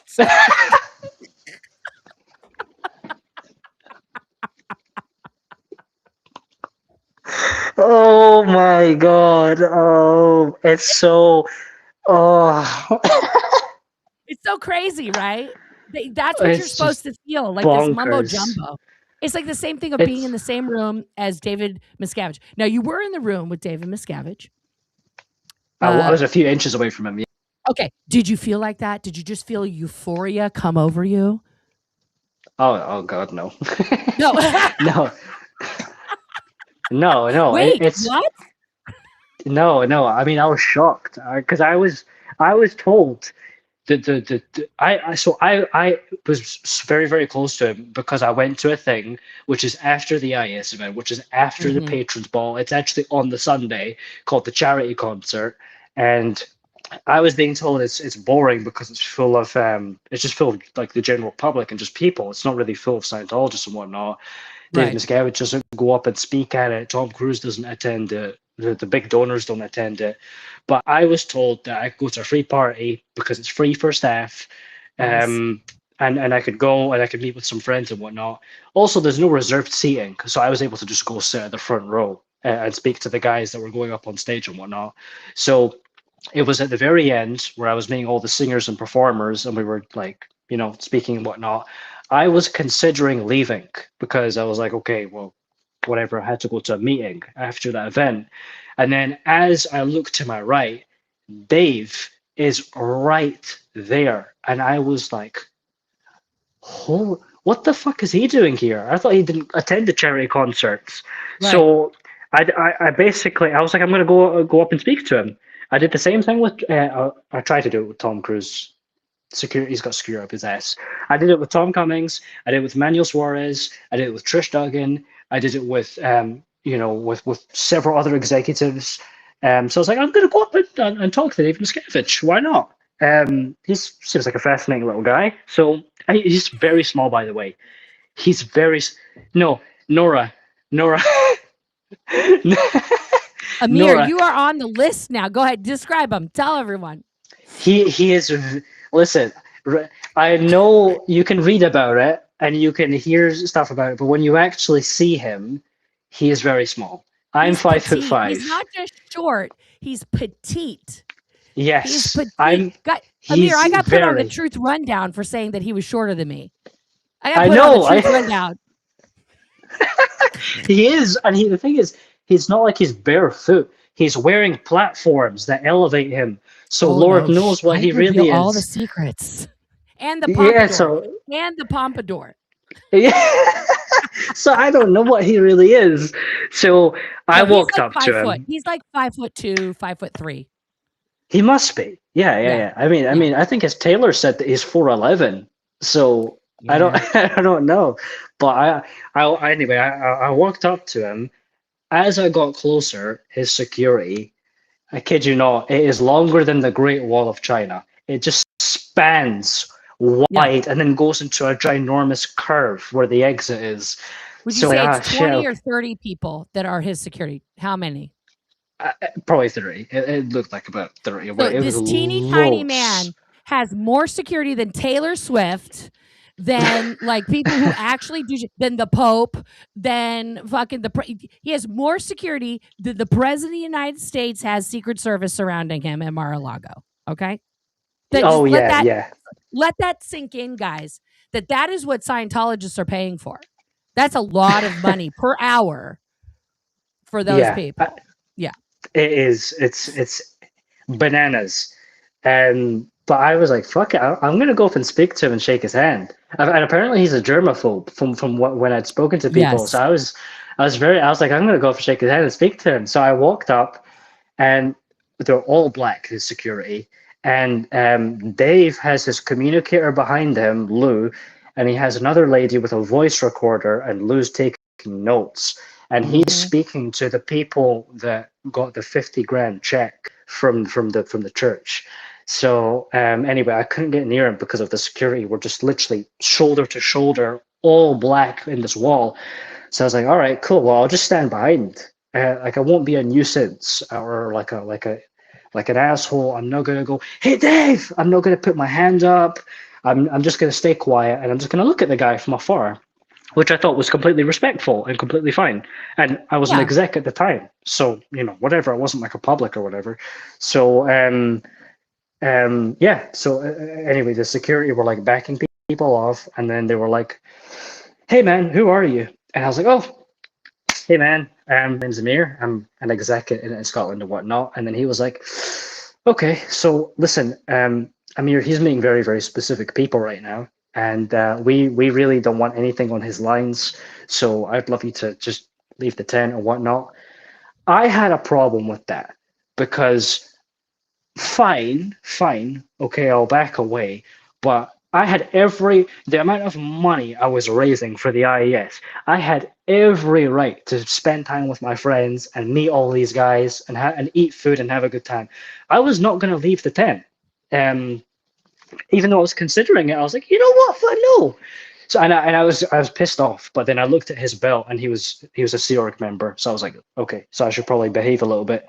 So anyway, that was a series of unfortunate events because I was going around, I was meeting the Jive Aces and whatnot, and I had 4 or 5 security guards pull me aside and like, listen, bro, who the fuck are you?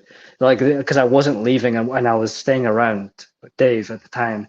But luckily, I didn't leave. And since I didn't leave, I ended up meeting Diana Harper, Ron Harper's daughter.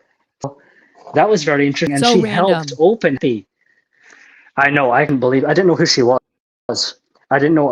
A ginger lady walked into my group of friends, and I was around the Jive Aces, which is a band.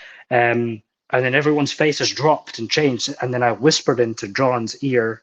John is a member of the Jive Aces. Who is that? And he was like, that's L. Ron Hubbard's daughter. And I was like, oh, okay. So I assumed correctly, but I assumed that she was Sea Org. So when she looked at me, I was like, oh, hi, sir.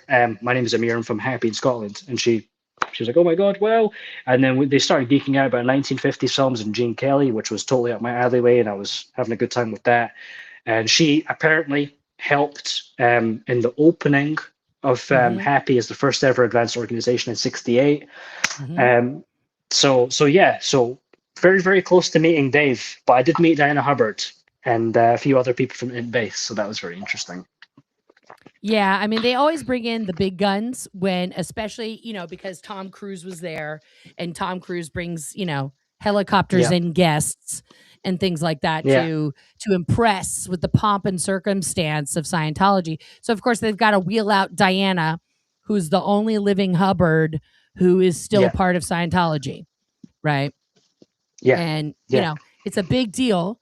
I've met her in person too. She's very nice. She's very nice, very soft-spoken woman. She definitely is a Hubbard. She definitely looks like her dad, for sure. But she was, it's sad Mhm. that that's her life, that's, you know, she's been in the Sea organization since basically it started, you know, Yeah. and that's it for her. And the fact that as a Hubbard, as the only living Hubbard who's still a part of Scientology, she's Mhm. not the leader. Like, how did that happen? Right? Like, how is Yeah, she I just know, that's a funny one. some like token Hubbard and this rando fucking short king is the leader of Scientology, and no one's going like, why isn't Diana in charge? Like, she Yeah. literally learned from the guy, and the guy who was the former cameraman as a kid is somehow the leader. What the fuck?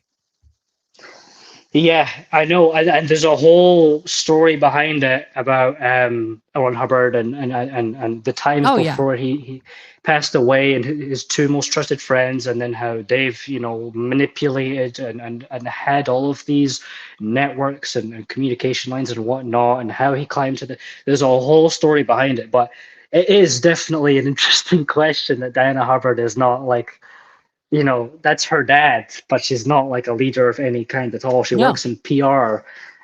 So, Yeah. yeah, yeah, Yeah. Yeah. interesting.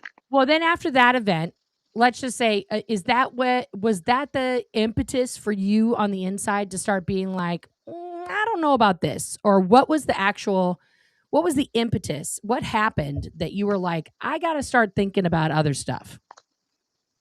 Oh, well, I think I was watching a lot of Steve Hassan, and then he had a bite model which was really interesting.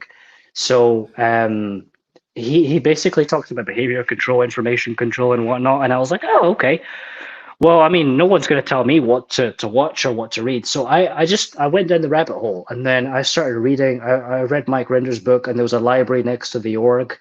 So I would go there. I read Mike Render's book, A Billion Years.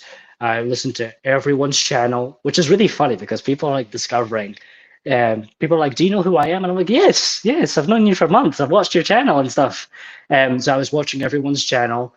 And That's then awesome. yeah, yeah, for sure. And then I seen Alex.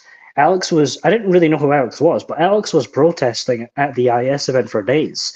So the ED, he couldn't give me like a ride into St. Hill. So I jumped on a taxi, and then I seen Alex protesting, and then I got off at the gate and I asked one of the security guards, who's that guy? And then someone said, oh, you don't want to know who that is, that's Alex Barnes Ross. And I was like, all right, okay. And then I went on with my day, and then probably when I got home, I did a whole deep dive on who Alex was. And then I got back, watched some of his videos, and then I was like, oh, I'd love to talk to him. So I kind of like set a test for myself. If you know how harsh these guys are, or let's see if my peers are going to back me, and let's see, am I going to get nailed? What's going to happen? Let's set this test. So I didn't tell anyone. So I finished my day. I went home, and then I reached out to Alex via email. Alex was very, very easy to get in contact with. I mean, he was the easiest person to just find his email, drop him an email. He wasn't in the States, so the time zone was pretty good. And then we arranged something. We set boundaries. I said, Alex, I'm very curious as to how this is going to turn out. So let's not talk about Dave. Let's not talk about the confidential OT materials. Let's not attack the Right. organization. Let's just have a chat, like a current executive staff member and an ex-Scientologist, an ex-staff member in London. So we did that, and then after that, that was a 2-week odyssey. I got pulled in the next day, 5 minutes before I left, and then that led to a series of unfortunate events after that. Yeah, we won't die. You covered those pretty well in the interview with Alex. So if you guys want to, and Yeah. I know you did an interview with T also. But I have Yeah. Steve Hassan's bite model up. And it's interesting to me that you found Dr. Steve Hassan. I love him. I know him. He's fantastic. So BITE stands for people who don't know the work, it stands for behavior, information, thought, and emotion. And then he breaks down how high control groups manipulate each of those 4 points and why that equals a high control group. And, you know, how did reading, I'm just curious, how did reading that information about the BITE model help you? Did you recognize those things in Scientology right away? Or what was that like? Did you have an upset? Were you angry? What were your thoughts on that? I was just a very, very young 20-year-old, so I didn't, or 19 or whatever, how old I was. So I didn't want, I know it's kind of funny to speak about. I didn't want, you don't really want barked at and controlled and Right. you're trying to, go with your girlfriend or you're trying to, like do stuff and whatnot. And they're like, no, come in on course, come in and do this and this and this. So I discovered Steve because I became a very big fan of Doug Kramer's channel when he would speak about Scientology and whatnot.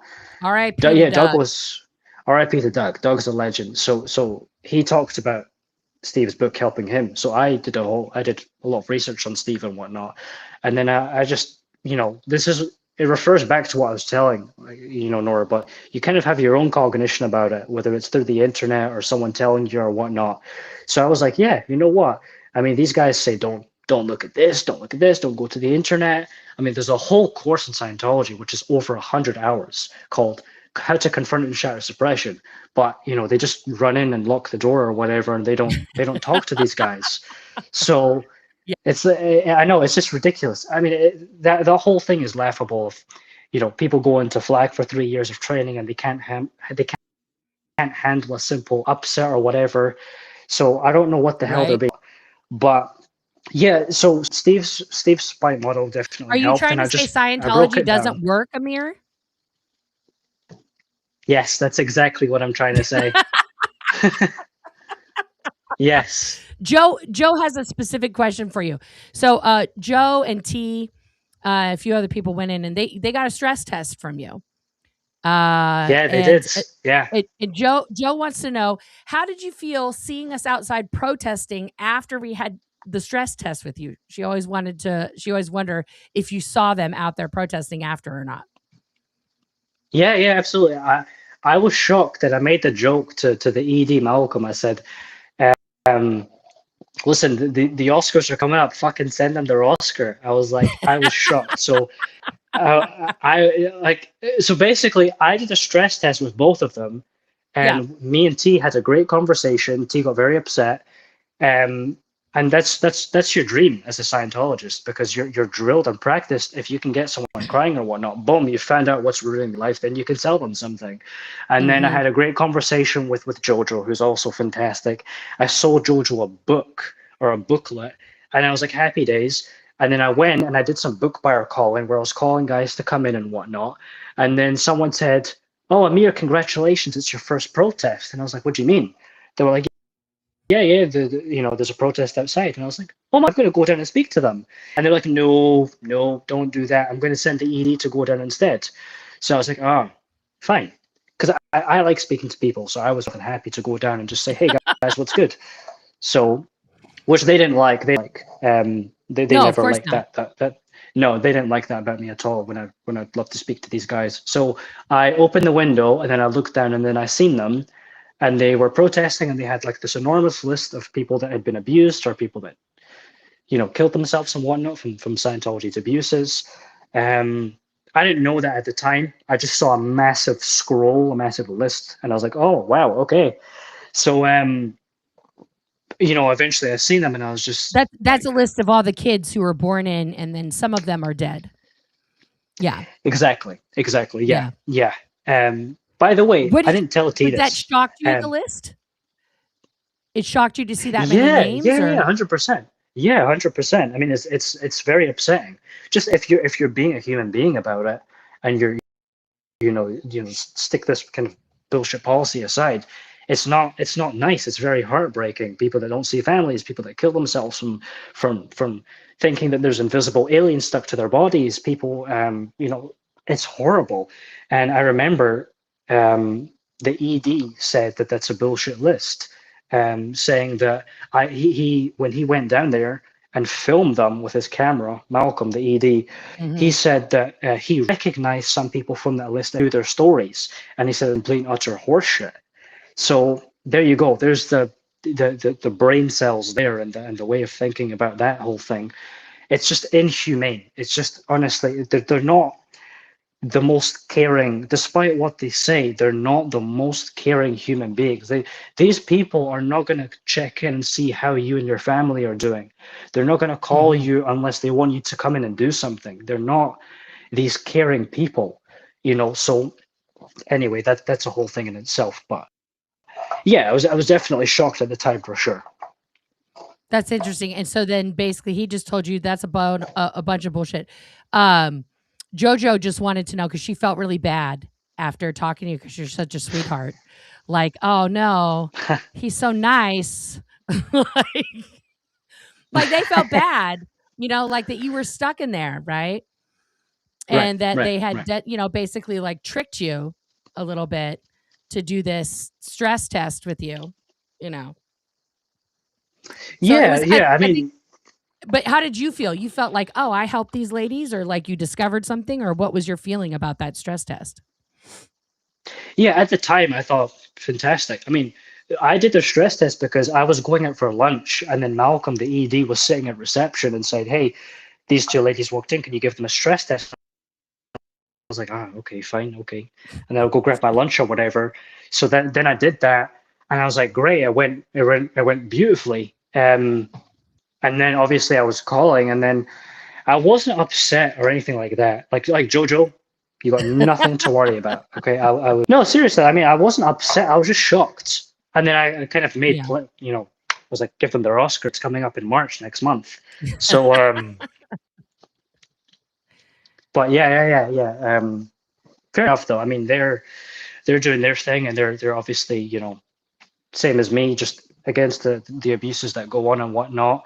But yeah, I mean, they're very impressive, and they've I mean, I think they've walked into several orgs and done, just kind of cruised around or whatever, and done their thing. But yeah. Well, let me ask you, as somebody who used to sit in those buildings, and that was your first example of a protest, would you say that somebody coming in and having that kind of like conversation with you, and then you end up seeing them outside with like the list or something else like that, as somebody's inside, do you think that that is an effective form of protesting, like that created an impact on you versus somebody marching around with like Xenu and all that kind of stuff going on?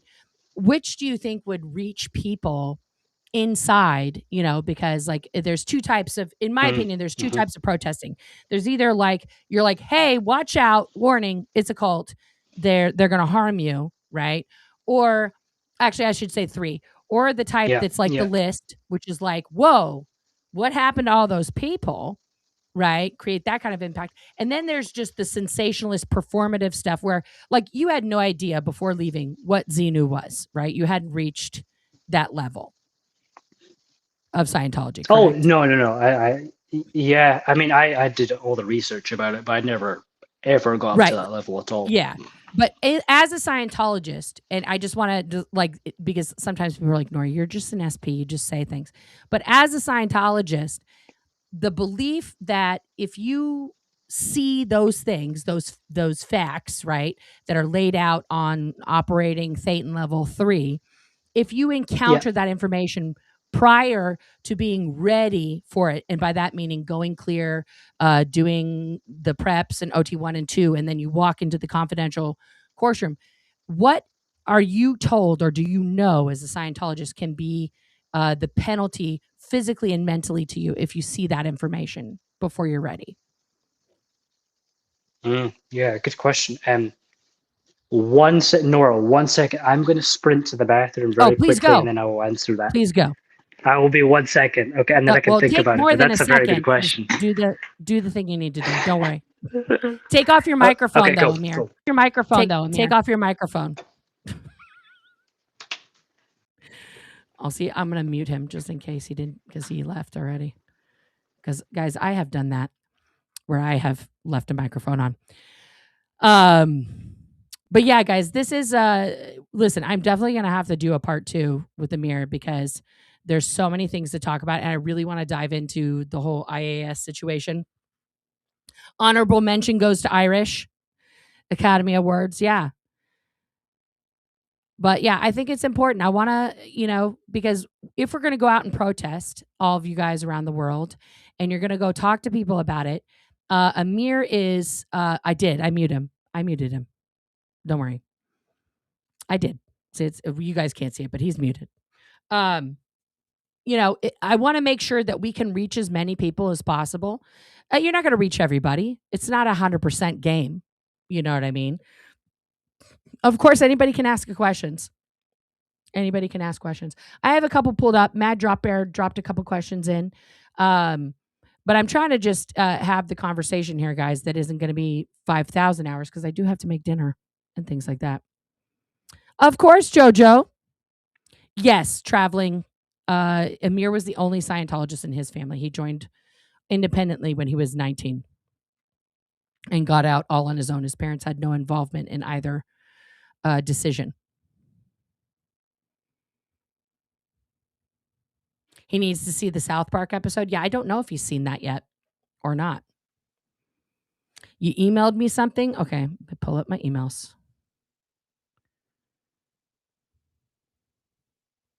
All right, hang on. Amir's back. Let me unmute him here. There we go.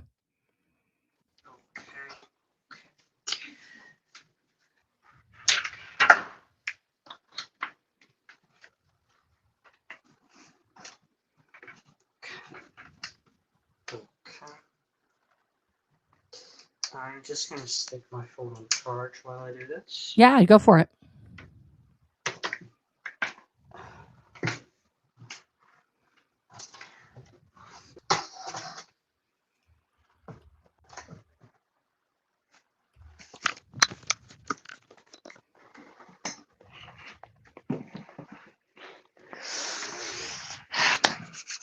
Okay.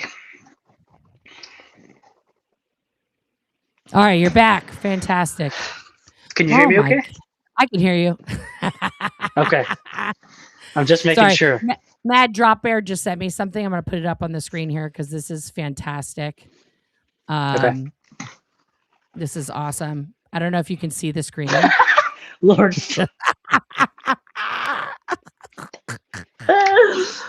Oh my God. That is fucking awesome. What would you call that? Lord Farquhar and David Miscavige. Lord Far Miscavige. Lord Far Miscavige. Like Miscavquad. I don't know. You got to come up. Somebody, that is brilliant. Miscavquad. It's beautiful. It's fucking beautiful. That is, I love it. I love everything about it. That is amazing. I love it as well. I'll send it to you. It's awesome. Oh my God. I love it. Farquhar Davy of the Fake Space Navy. Space Navy Davy, yeah. Fake Space Navy Davy. That is 100% him. Okay, so back to the question. I'll repeat the question. So okay. I'll repeat the auditing command. No. All right. So sorry. So as somebody who was on the inside, what did you know could happen to you physically or mentally if you found out any portion of that information on OT3? So that's very interesting. What I thought and then what you're told is a little bit different. Sure. I listened to a lecture that was recommended to me. I think it's called Ron's Journal 67. Yep. Where he was on the ship. He was obviously doing his research for the OT levels and whatnot. And he said how this research had nearly killed him and how it was, it's very extreme. Everything in Scientology is very over the top and extreme. Yep. And very dramatic, very, very dramatic. So, oh my God, I researched this level and it nearly killed me. And if you the way that I left the bridge for you is on a gradient. So if you knew the stuff on this level, boy, oh boy, you'd get pneumonia. You'll get pneumonia, and then what will happen? You'll combust. Yeah, so I mean, basically, you would die or you'd get sick. You'd combust, guys. You'll burst into flames. Yeah. And die. Yeah. Yes, exactly. Which he said, quite frankly. So very interesting. So that's what the belief is, and you know what, these levels are all confidential and all that kind of stuff. But I read them. Listen to a tiny bit of that because I want to show you. I want to show the audience that what we're saying is not insane. Oh wow! I mean, it is insane, but everything's on the YouTube. Just trigger warning for L. Ron Hubbard's stupid voice. Okay. Very serious. It's always like you don't know. You're just supposed to sit there through this weird silence. Just a lot of stuff. We're hearing the ocean now. It's very dramatic. And this is a tape of 20 September 1967, made on an island in the sea, and it is addressed to all staff and students of Scientology organizations. You guys hear how he just like everything, every word that he says is like, it's like hypnosis. And this is a tape made on an island. Now, he made this during his mission into time phase before the Sea Organization was properly, a whole thing. And they were literally treasure hunting in the Mediterranean based on L. Ron Hubbard tripping fucking balls on acid, trying to recall past lives where he was a prince and had buried treasure. Literal bullshit. So we skipped the end here. It will help you understand what is going forward. The situation is very well in hand. What we are doing is extremely conservative in most respects and is very necessary. And although one may not be part of the furthest echelon, the advanced bases and areas of Scientology, it is actually quite laudable. Now, let me ask you a question. When you had to listen to this tape, what did you feel when you were listening to this tape? Was this important to you? Were you like, oh, I'm part of something bigger? I feel like they got the disc switched with Homer's The Odyssey. And I was like, I'm listening to some Greek mythology right now. Just you got like a few minutes of the waves in the ocean in the background, and then this mysterious. He's such a storyteller, Ron. So like everything is so deliberate, and I mean, he just goes off. Like he's supposed to be talking about blah, but then he just goes off and starts speaking about something else, and it's just So I actually took that home with me. So I went to the library and I asked for it because someone recommended it to me. They said it was the first that they had listened to. So I was allowed to take DVD, and I have a DVD player, so I just stuck my headphones in. But it's all very mysterious. It gets weirder and weirder, but it's all very mysterious and whatnot about his whereabouts, and I'm here to give you guys an update on how I am doing, and I'm okay, and I'm doing the secret level research. It's very Well, that he had disappeared off the face of the earth. Scientologists did not know where he was. He's in the middle of the Mediterranean on these 3 rust bucket fucking boats that he bought for like $5 or whatever, with this ragtag bunch of people who had no idea how to be a sailor. They're just making it go right. Getting kicked out of all the ports, not paying their taxes. He was on the run from the tax man in England and in America. Just sort of, he was a pirate. Right. He was being a pirate. Right. Right. But one day we'll do a whole breakdown on that, guys. I know the voice for everybody is like, stop, my God. But what, like, kind of, when you hear his voice now, what is like, is that emotional for you? Is that like a, I saw you have like a visceral reaction to it. What is that for you? Yeah, my instant reaction was like he's just building so much suspense, and he's just like deliberately, you're hearing these waves in the background, and it's honestly, it's something out of his science fiction books, and they'll say like it's a completely different body and whatnot, but I'm off in the secret mission, and I did this research, and if boy, it nearly killed me. So if you knew about it, you combust or you'd get pneumonia. It's so mysterious, and I love stories and whatnot. So it's just like so mysterious to me. But something that's very interesting about Ron is I learned not too long ago. Apparently, he was a chain smoker.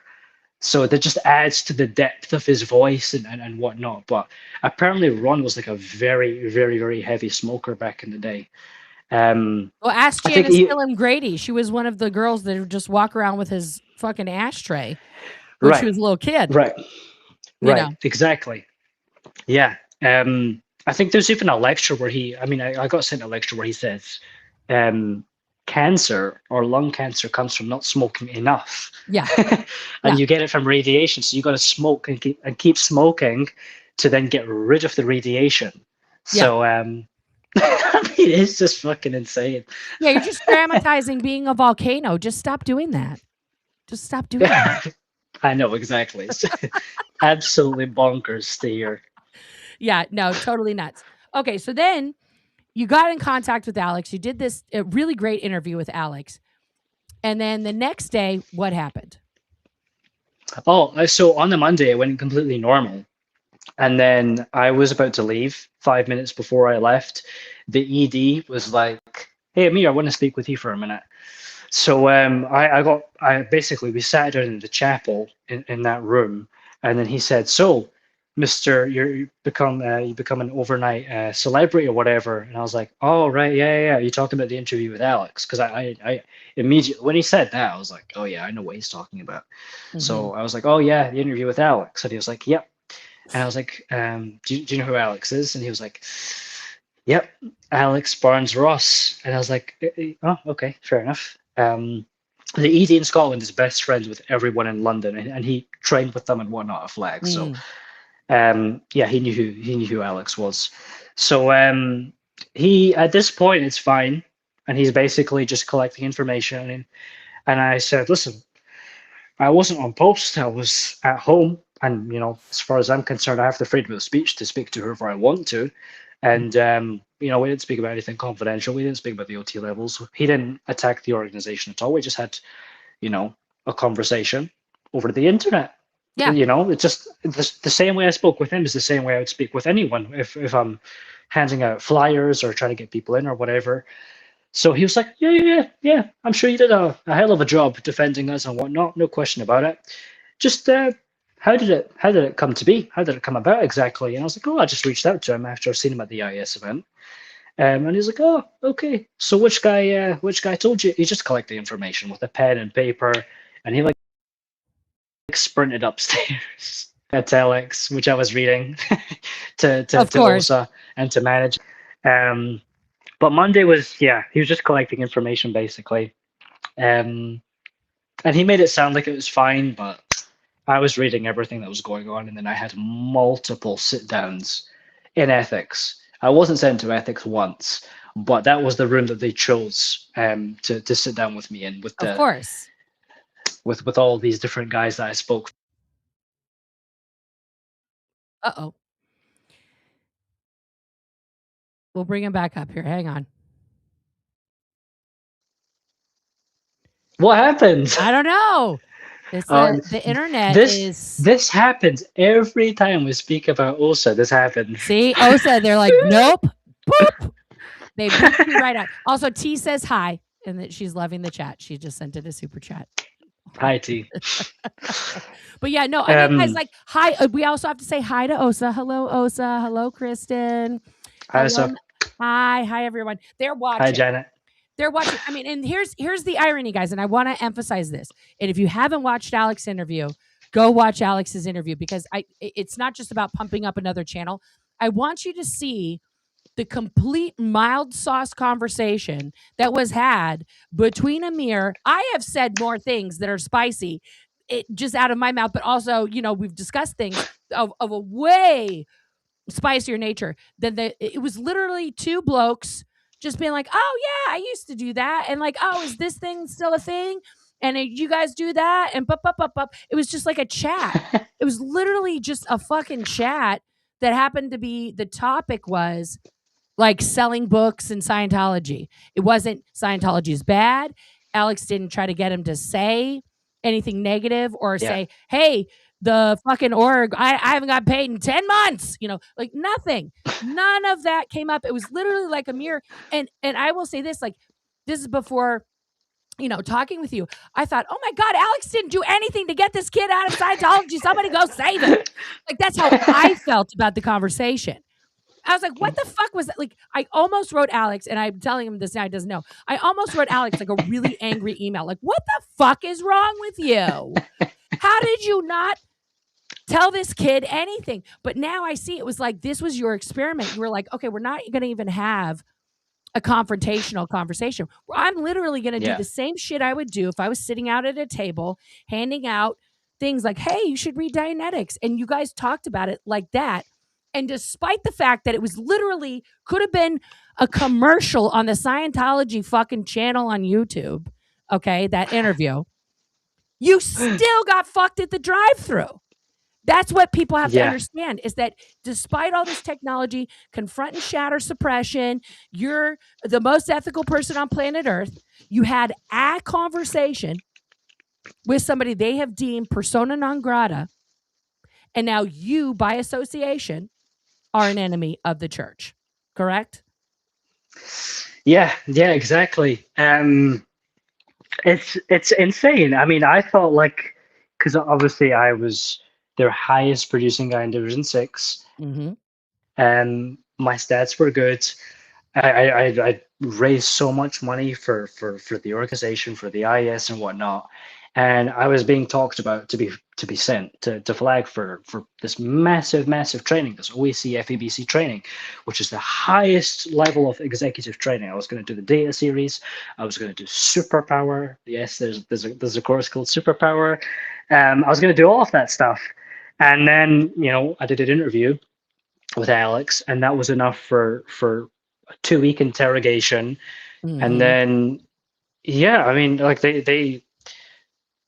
it's just bananas, and it blows my mind that, and there's been other situations and whatnot, but these guys, if you believe in the lore and the mythology of their mission and whatnot, these guys are supposed to be the most fully trained people in the entire world. Right. But then a staff member goes and does an interview where nothing confidential is discussed, and he's your highest producing guy, and you kind of need him for the future strategically and whatnot.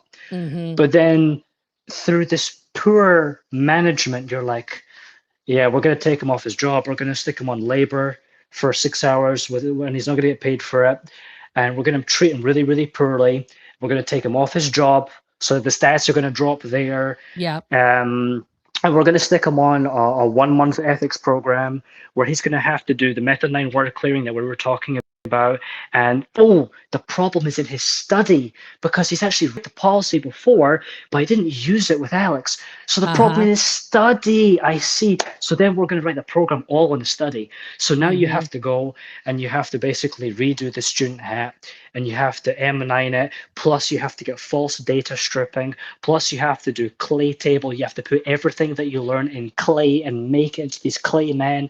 And then it has to be done by this flag trained supervisor. And then, so that's what we're going to do with him. And then what happens the next day? I leave and I'm not coming back. So you were like, let's explain that. You went over that a little bit in Alex's interview. So what were they, what was the program like that they had designed for you? What was going to happen as a result of literally a conversation that you could have had in a pub with somebody about Scientology? It would have been the same vibe, the same level.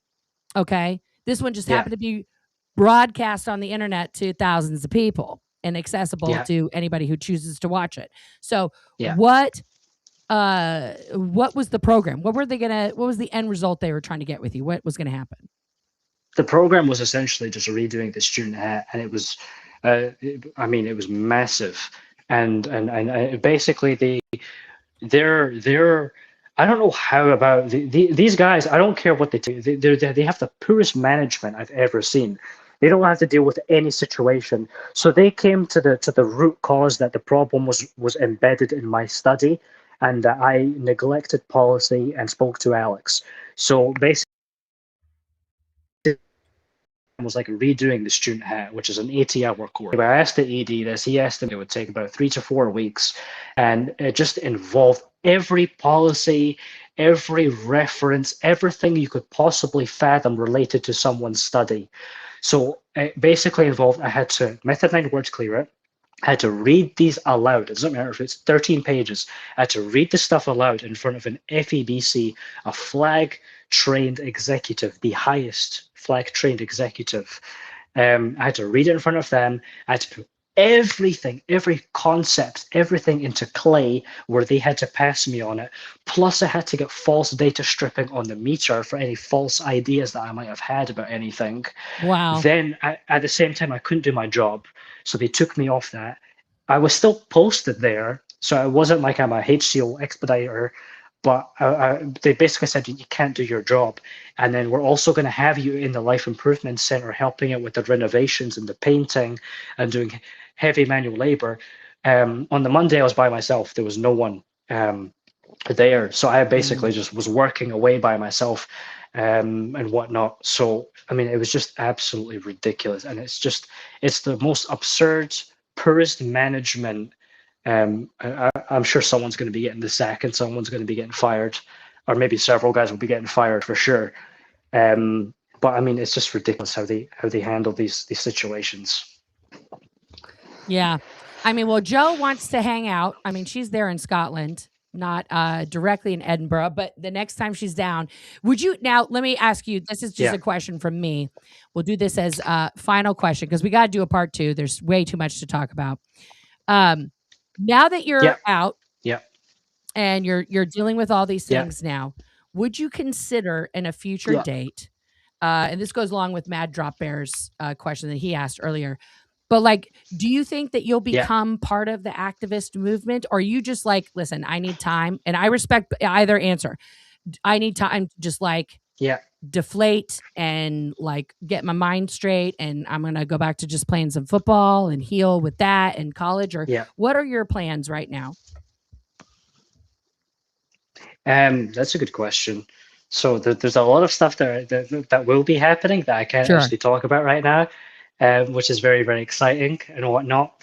I mean, my main plan is obviously it's the good thing about it is you can dip in at like 19 and then dip out at like 20 or 21 or whatever, because you've got no family in it. It's a shame. I mean, there's people that I like that are there that have disconnected from me and have blocked me and won't speak to me anymore and whatnot. But I mean, just pursue film, pursue acting, keep going with that. I mean, there's unbelievable amount of stuff on my bucket list that I want to do and places that I want to go to and whatnot.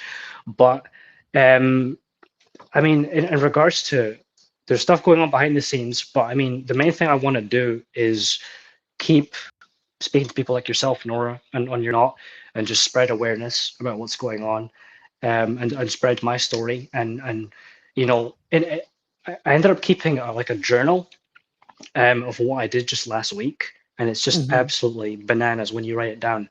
But I've already helped several people leave just because I sent them the link to the video, and they're like, Jesus Christ, Amir, I had no idea. I'm not going back there.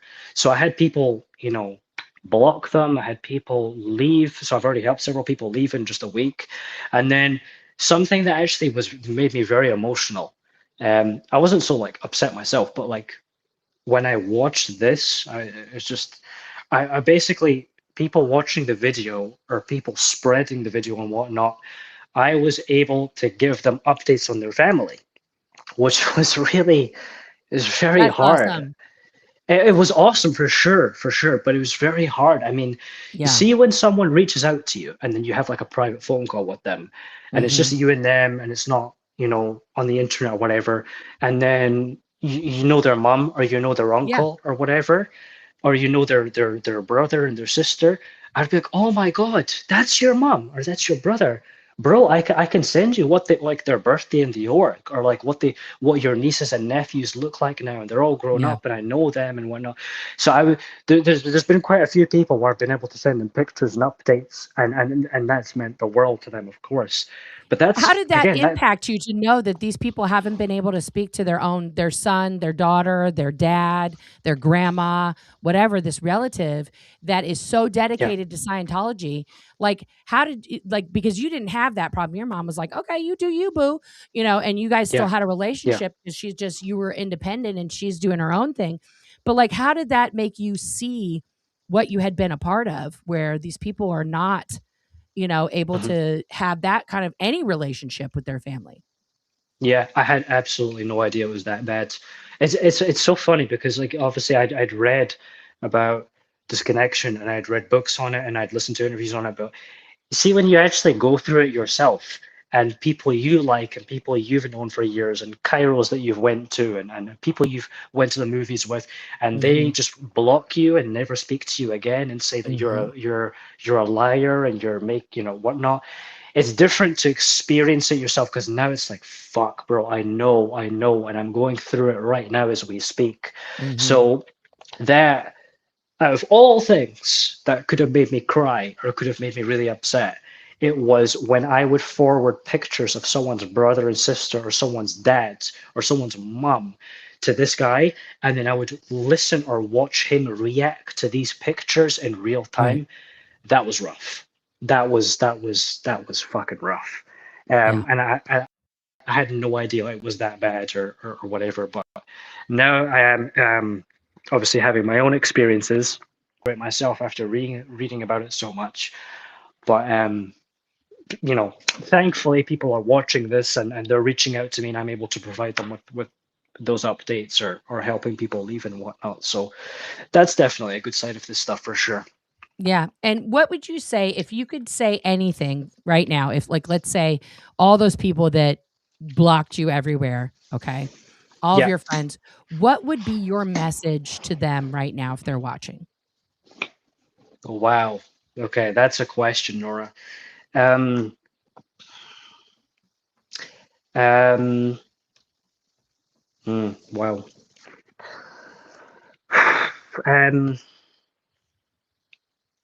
I have nothing against you, and I was gonna say I love you guys in a way, but fuck, this is really really hard to answer.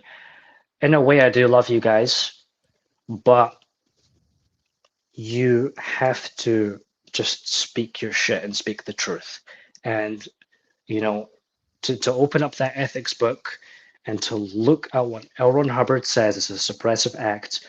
You cannot report Scientology or Scientologists to law enforcement despite any illegal activity, despite any absurdity that you may see in the organization. You just have to really open your eyes because these guys like to decept people a lot. And you may think you're clearing the planet, but in reality, you're only getting 2 people on a course per week.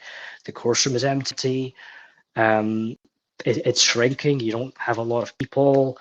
There's just an unbelievable amount of control. You're losing all of your money. You just need to open your eyes and see what's going on. And you ultimately have the freedom of speech to speak to whoever the fuck you want to speak to. And, don't let anybody have that level of control over you and say, well, listen, I don't like this guy, you can't speak to this guy or whatnot, or telling you to come in and dedicate your entire life to this when you don't want to, when you've got your own family, you've got your own job, you've got your own goals and whatnot that you want to achieve.